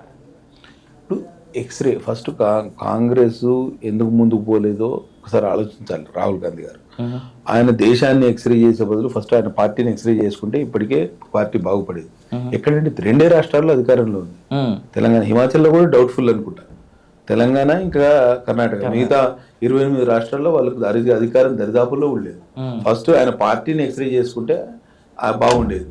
సరే ఇప్పుడు దేశాన్ని ఎక్స్రే చేస్తా అంటాడు ఆయన. ఎవరి దగ్గర ఎంత సొమ్ము ఉంది అనేది ఎక్స్రే చేసి ఈవెన్ డిస్ట్రిబ్యూషన్ ఆఫ్ వెల్త్ చేస్తా, యుఎస్ లో చేసినట్టు చేస్తా అని అంటాడు. ఆ టైప్ ఆఫ్ ఎకానమీ మన దగ్గర లేదు, ఆ టైప్ ఆఫ్ యాటిట్యూడ్ పబ్లిక్ లో మన దగ్గర లేదు. మనం వందల వేల సంవత్సరాలుగా అనాదిగా ఒక ట్రెడిషన్, సాంప్రదాయాన్ని ఏర్పరచుకున్నాం. సడన్ గా వచ్చి నేను ఈ రాడికల్ చేంజెస్ చేస్తా, ఇవన్నీ వెల్త్ డిస్ట్రిబ్యూషన్ ఎవరి దగ్గర డబ్బులు ఉన్నాయో ట్యాక్స్ రూపకంగా వాళ్ళందరి నుంచి డబ్బులు వసూలు చేసి మిగతా వాళ్ళకి ఇస్తా. ఇది సోషలిజం యొక్క కోర్ ఐడియా ఇదే. అంటే ఎవరి దగ్గర ఎవరైతే వెల్తీ రిచ్ ఉంటారో, సూపర్ రిచ్ ఉంటారో వాళ్ళ దగ్గర డబ్బులు కార్పొరేట్ ట్యాక్స్ 30% కార్పొరేట్ ట్యాక్స్ దాంట్లోకి వెళ్ళి వచ్చింది. ఇదంతా సోషలిజం యొక్క, నువ్వు కొత్తగా చెప్పేది ఏం లేదు. ఆల్రెడీ ఇండియాలో చాలా వరకు సోషలిజం అనే ఎక్స్పెరిమెంట్ నడిచింది. జయప్రకాష్ నారాయణ గారి దగ్గర నుంచి మొదలు పెడితే, రామ్ మనోహర్ లోయ దగ్గర నుంచి మొదలు పెడితే socialistic ideas have been in India for so long time. నువ్వు కొత్తగా చెప్పేది ఏం లేదు. కానీ ఆయన ఏమంటాడు, మైనారిటీలకు మాత్రం, ఆయన మైనారిటీల గురించే మాట్లాడతాడు, దళితుల గురించి మాట్లాడలేదు, ఆదివాసుల గురించి మాట్లాడలేదు, బీసీలో అణగారిన వర్గాల గురించి మాట్లాడలేదు. మైనారిటీలకు దక్కాల్సిన నిధులు దక్కలేదు, మీకు కావాల్సినంత డెవలప్మెంట్ కాలేదు, కాబట్టి మెజారిటీ ప్రజల నుంచి ఆ నిధులు సమీకరించి మిమ్మల్ని అభివృద్ధి దిశగా పయనింపజేస్తామనే ఆలోచన చేస్తే తప్పు కదా. మీరు 10 సంవత్సరాల అధికారంలో ఉన్నప్పుడు ఏం చేశారండి? మరి ఎందుకు ఇంప్లిమెంట్ చేయలేకపోయారు? 10 సంవత్సరాలు యూపీఏ చైర్పర్సన్గా సోనియా గాంధీ గారే ఉన్నారు కదా. తర్వాత మన్మోహన్ సింగ్ గారి టైంలో మీరే పార్టీ జనరల్ సెక్రటరీగా ఉన్నారు కదా. మొత్తం పార్టీ సిస్టమ్ అంతా మీ కంట్రోల్లోనే ఉండింది కదా. మరి ఎందుకు ఇంప్లిమెంట్ చేయలేకపోయారు? అని ఈ పార్ట్ టైం పాలిటీషియన్స్ తోటి దేశానికి ప్రమాదం. నువ్వు మనస్ఫూర్తిగా రాజకీయాల్లోకి వచ్చి ప్రజాసేవ చేయాలనుకుంటే ఫుల్ టైం, అసలు పాలిటిక్స్ ఇవాళ రేపు ఫుల్ టైమే కాదు, ఫుల్ టైంతో పాటు ఓవర్ టైం చేయాల్సిన పరిస్థితి. ఇటువంటి టైంలో నేను పార్ట్ టైం పాలిటిక్స్ చేస్తా అంటే ఫెయిల్ అవుతాను. సార్ చివరిగా భారతీయ జనతా పార్టీ యొక్క మేనిఫెస్టో ఏంటి ఈ దేశానికి రానున్న 5 రోజుల్లో? ఎందుకంటే చాలా బలమైన వాదన వినిపిస్తుంది, రాజ్యాంగాన్ని మార్చేస్తారు వీళ్ళు వాళ్ళకి తగ్గట్టుగా అనేటువంటి మాట. ఒకవేళ రాజ్యాంగంలో మార్పులు తేవాలంటే అసలు ఏం ఆలోచిస్తుంది భారతీయ జనతా పార్టీ? ఏ రకమైనటువంటి మార్పులు రాజ్యాంగంలో కోరుతుంది? ప్రజలకు మీరు ఇవ్వబోతున్నటువంటి భరోసా ఏంటి? ఎందుకంటే 2 కోట్ల ఉద్యోగాలు అని చెప్పేసినటువంటి మాట ఏదైతే ఉందో, సంవత్సరానికి ఇన్ని లక్షల మందికి ఉద్యోగాలు ఇస్తా అనేటువంటి మాటలో నిజంగా బీజేపీ పార్టీ ఫెయిల్ అయినట్టే. ఎందుకంటే 7 లక్షల పైచిలకు ఉద్యోగాలు మాత్రమే ఇచ్చారనేటువంటి సాక్షిగా గవర్నమెంట్ సెక్టర్, ప్రైవేట్ సెక్టర్లో ఇచ్చారు. కేవలం గవర్నమెంట్ లో ఇస్తామని అనలేదు, ప్రైవేట్ అండ్ గవర్నమెంట్ అన్ని కలిపితే వచ్చినాయి. ఆ సమాంతరంగా మనం అనుకున్న 2 కోట్లలో ఒక కొంచెం అటు ఇటు కానీ ప్రైవేట్ సెక్టర్లో, సర్వీసెస్ సెక్టర్లో బోల్డ్ అన్ని ఉద్యోగ అవకాశాలు వచ్చినాయి. ఇప్పుడు హైదరాబాద్ కానివ్వండి, బెంగళూరు కానివ్వండి, గుర్గాం కానివ్వండి, పూణే కానివ్వండి, ఇవి గొప్పగా డెవలప్ అయినాయంటే సర్వీస్ సెక్టర్లో భూమితోటి కదా. అదొకటి. రెండోది, వీళ్ళు ఏమంటున్నారు, కల్పించాము గరీబ్ కళ్యాణ్ యోజనను ప్రజలందరికీ అమలు చేసి వారి కడుపు నింపే ప్రయత్నం చేశాము. కరోనా టైంలో దేశం ఇబ్బందులు పడుతున్నాయని ప్రపంచానికి వ్యాక్సిన్ ఇచ్చిన ఘనత భారతదేశానిది. భారతదేశానికి ప్రపంచ దేశాల్లో ఒక గుర్తింపు, గౌరవం వచ్చిన సందర్భంగా భారతదేశాన్ని విశ్వగురువుగా చేయడానికి, నిలపడానికి మోదీజీ అకుంఠిత దీక్షతోటి పనిచేస్తున్నారు. 2047 నాటికి భారతదేశం ఆ స్థాయిలో వెళ్ళాలనేది ఆలోచన. 12వ స్థానంలో ఉన్న భారత ఎకానమీ ఇవాళ 5వ స్థానానికి ఎదిగింది. 3వ స్థానంలో నిలపాలనేది మా ఆకాంక్ష. వచ్చే 5 సంవత్సరాల్లో వన్ నేషన్ వన్ ఎలక్షన్ అమలు చేస్తాం. ఒకే వన్ నేషన్ వన్ యాక్ట్ ఏదైతే ఈ ఉమ్మడి పౌర స్మృతి ఏదైతే ఉందో దాన్ని అమలు చేసి భారతదేశ ప్రజలందరికీ కూడా ఒకటే పౌర స్మృతిని, అంటే హిందువులకు వేరే, ముస్లింలకు వేరే, క్రిస్టియన్లకు వేరే పౌర స్మృతులు ఏవైతే ఉన్నాయో వాటన్నిటిని క్రోడీకరించి ఒకటే పౌర స్మృతిని తయారు చేస్తాం. 2, ఇంకా అపరిష్కృతంగా ఉన్న చాలా సమస్యలు ఏవైతే నక్సలైట్ మేనేజ్ కానివ్వండి, టెర్రరిజం కానివ్వండి, కూకటి వేళ్లతో పెకిలించి వేయడానికి సిద్ధంగా ఉన్నది మోదీ ప్రభుత్వం. 3, తర్వాత డెవలప్మెంట్, జాతీయ రహదారులు పెద్ద ఎత్తున జరుగుతున్నాయి. Connectivity, road, rail and port కనెక్టివిటీని చాలా వరకు ఇంప్రూవ్ చేశాము, ఇంకా చాలా వరకు చేయాలి. యువత స్కిల్స్ సరిగ్గా లేకపోవడంతో చాలా మందికి ఉపాధి అవకాశాలు దొరకట్లేదు. స్థానికంగా 10 చదువుకున్న వాడికి స్కిల్ ఉండాలి, 12 చదువుకున్న వాడికి స్కిల్ ఉండాలి, డిగ్రీ చేసిన వాడికి స్కిల్ ఉండాలి అని స్కిల్ ఇండియా మూవ్మెంట్ తీసుకొచ్చి ఒక స్కిల్లింగ్ మూవ్మెంట్ ఇన్ ఇండియా అని తయారు చేసింది మోదీజీ ప్రభుత్వం. గ్రామీణ ప్రాంతాల్లో కూడా గొప్పగా ముద్రా లోన్స్ కానివ్వండి, ఈ సెల్ఫ్ హెల్ప్ గ్రూప్స్కు లోన్స్ కానివ్వండి, ఇవన్నీ పెద్ద ఎత్తున ప్రవేశపెట్టి ఒక దేశవ్యాప్తంగా ఒక మంచి పాజిటివ్ వాతావరణం తయారు చేసింది. ఇవాళ పాజిటివ్ ఓటు అడుగుతుంది మోదీ ప్రభుత్వం. ఇంతకుముందు కాంగ్రెస్ ఏమడుగుతుంది? అదాని అంబానీ బూచి చూపెట్టి ఇంకేదో అడ్డగోలుగా మాట్లాడి మైనారిటీలను ప్రసన్నం చేసుకొని కేవలం మెజారిటీ ఆకాంక్షలకు విరుద్ధంగా ప్రవర్తించి ఒక భయానక వాతావరణం తయారు చేసి వాళ్ళు ఓటు దండుకునే ప్రయత్నం చేస్తున్నారు. మేము పాజిటివ్ ఓటు అడుగుతున్నాం. ముచ్చటగా 3వసారి మోదీ ప్రభుత్వాన్ని దేశంలో ఆవిష్కరించాలి, ఢిల్లీ గద్దె మీద కూర్చుంటబెట్టాలి, పెండింగ్ పనులన్నీ పూర్తి చేసుకోవాలని మేము అప్పీల్ చేస్తున్నాం. రైట్. తెలంగాణ నుంచి ఎన్ని సీట్లు ఎక్స్పెక్ట్ చేస్తున్నారు? తెలంగాణ నుంచి మీకు ఎందుకు ఓట్లు వేయాలి బీజేపీ పార్టీ? 12 సీట్లు మాకు ఇవ్వమని తెలంగాణ రాష్ట్ర ప్రజల్ని కోరుతున్నా. ఎందుకంటే కేంద్రంలో ఇంకా చాలా పెండింగ్ వర్క్స్ ఉన్నాయి. సెంటర్లో కాంగ్రెస్ అధికారంలోకి వచ్చే అవకాశమే లేదు. భారతీయ జనతా పార్టీ 4 సీట్లు ఎక్కువ తక్కువ కానీ చాలా బ్రహ్మాండమైన మెజారిటీ తోటి అధికారంలోకి రాబోతున్నాము. ఈ తరుణంలో మీరు మోదీ ప్రభుత్వానికి మద్దతు తెలపండి. పెండింగ్ ఇష్యూస్ ఏ ఉన్నా కానివ్వండి అవన్నీ ఇవాళ వాటిని పూర్తి చేయించే బాధ్యత భారతీయ జనతా పార్టీ తీసుకుంటుంది. రాష్ట్ర ప్రభుత్వం బిచ్చగత్తె అవతారం ఎత్తింది. దీని నుంచి మనం ఏం ఆశించలేము. కేంద్ర ప్రభుత్వ నిధులతోటే తెలంగాణ రాష్ట్రం బతికి బట్టగట్టి గట్టెక్కే పరిస్థితి ఉంది. సిర్పూర్ నియోజకవర్గంలో గత 100 రోజుల్లో నేను కేంద్ర ప్రభుత్వానికి సంప్రదించి 100 కోట్ల నిధులు తీసుకురాగలిగినాము.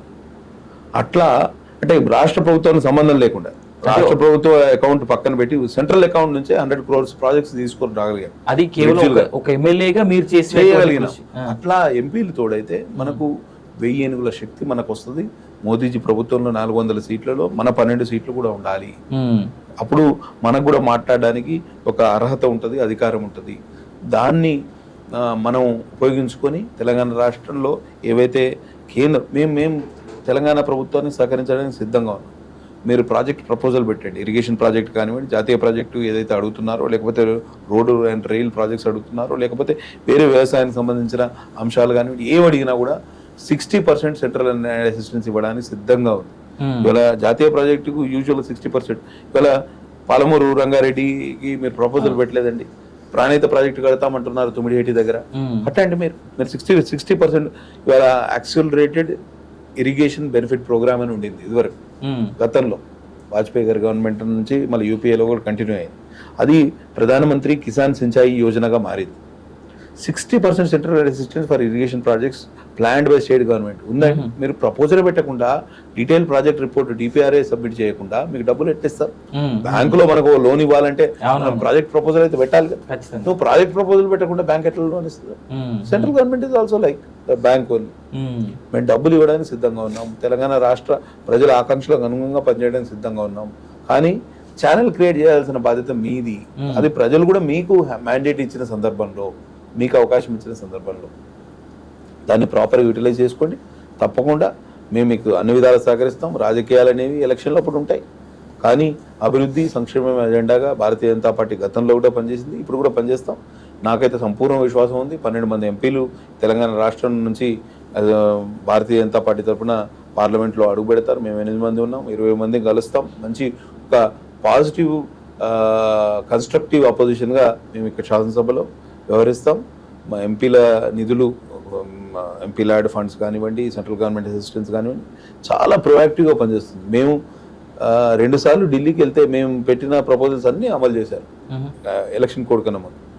మేము నా దగ్గర ఒక మారుమూల ప్రాంతంలో బెల్లంపల్లి టు గడ్చిరోలి 3,000 కోట్లతోటి ఒక జాతీయ రహదారి నిర్మాణం మొదలైంది. మా దగ్గర 3rd లేనింగ్ అయిపోయింది. కాకినాడ రైల్వే స్టేషన్ ఇంప్రూవ్ అయింది. ఓవర్ బ్రిడ్జ్కి 53 కోట్ల రూపాయలు కేంద్ర ప్రభుత్వం నిధులు ఇచ్చాయి. ఒక 3 లైన్ క్రాసింగ్స్ ఉన్నాయి మా దగ్గర. అండర్ బ్రిడ్జెస్ కావాలంటే ఇచ్చాము. కాకినాడ పట్టణాన్ని అమృత్ స్కీమ్ కింద గుర్తించి మున్సిపాలిటీకి నిధులు ఇవ్వమని అడిగాము. కొత్త రైల్వే లైన్ ఒకటి మేము అడుగుతున్నాం. మన ఇది ఉత్తర తెలంగాణ నుంచి మహారాష్ట్ర గడ్చిరోలి వరకు. సో ఒకటేమో మాకు ఆదిలాబాద్ వైపు ఇంకొక రైల్వే లైన్ అవసరం ఉంది. ఇవన్నీ ప్రొయాక్టివ్గా పనిచేయడానికి సిద్ధంగా ఉన్న పిఎం గతిశక్తి అనే పథకం ద్వారా రైల్వేలో విప్లవాత్మకమైన మార్పులు. అసలు నాకు తెలిసి స్వతంత్ర భారతదేశంలో 75 సంవత్సరాల్లో ఈ టైప్ ఆఫ్ డెవలప్మెంట్ ఎప్పుడు చూసి ఉండరు. ఇవాళ ఆఫీసర్స్కు ఫోన్ చేస్తే జస్ట్ ప్రపోజల్ పెడితే ఫండ్స్ వస్తున్నాయండి. ఇప్పుడు ముప్పటిగా ఫండ్స్ రైల్వేల దగ్గర సమకూర్చి రైల్వేల ద్వారా ఇవాళ కనెక్టివిటీ లేని దేశం ముందుకు పోలేదు. వాజ్పేయి గారు అనేవారు జాతీయ రహదారులే మన లైఫ్ లైన్స్ అనేవాళ్ళు, జీవనాడులు అనేవాళ్ళు. దానికి అనుగుణంగా మోదీ ప్రభుత్వం పనిచేస్తుంది. కాబట్టి తెలంగాణ ప్రజలకు నేను కోరేది ఒక్కటే, మీరు మోదీ ప్రభుత్వం మీద సంపూర్ణ విశ్వాసంతో బ్రహ్మాండమైన మెజారిటీ పార్లమెంటు అభ్యర్థులకు ఇవ్వండి. శక్తివంచన లేకుండా పనిచేస్తాం. అన్ని విధాలుగా మీకు సహాయ సహకారాలు అందిస్తాం. రాష్ట్ర ప్రభుత్వానికి కూడా సహకరిస్తాం. మీ అభివృద్ధి సంక్షేమంలో పాల్పంచుకుంటాం. మోదీ ప్రభుత్వం దేశవ్యాప్తంగా చేసిన డెవలప్మెంట్ చూడండి, రాష్ట్రంలో చేసిన డెవలప్మెంట్ చూడండి. మరొక అవకాశం మోదీ ప్రభుత్వానికి ఇవ్వండి. ఢిల్లీలో ఇది కేవలం రాష్ట్రానికి సంబంధించిన ఎన్నికలు కాదు, ఇది దేశానికి నాయకత్వాన్ని ఎన్నుకునే ఎన్నికలు. ఒకవైపు మోదీజీ ఉన్నారు, ఇంకోవైపు రాహుల్ గాంధీ గారు ఉన్నారు. వీళ్ళలో ఎవరైతే మనకు ప్రధానమంత్రిగా పనికి వస్తారు, జాతీయ స్థాయిలో మన అంతర్జాతీయ స్థాయిలో మన గౌరవాన్ని ఇన్మడింప చేస్తారు అనే విషయాన్ని మీరు ఒకసారి ఆలోచన చేయవలసిందిగా విజ్ఞప్తి చేస్తున్నా. గుండె మీద చేసుకుని ఆలోచన చేయవలసిందిగా ప్రజలకు విజ్ఞప్తి చేసేది ఏంటంటే, మీరు ఒక ప్రోగ్రెసివ్ గవర్నమెంట్, ఒక డెమోక్రటిక్ గవర్నమెంట్, ఒక డెవలప్మెంట్ ఓరియంటెడ్ గవర్నమెంట్ కావాలనుకుంటే మాకు ఒకసారి మళ్ళీ అవకాశం ఇవ్వమని వేడుకుంటాం. ఎంతమంది మినిస్టర్లను చూడొచ్చు తెలంగాణ నుంచి సెంట్రల్? చాలామంది మేము మినిస్టర్లు అవుతారు.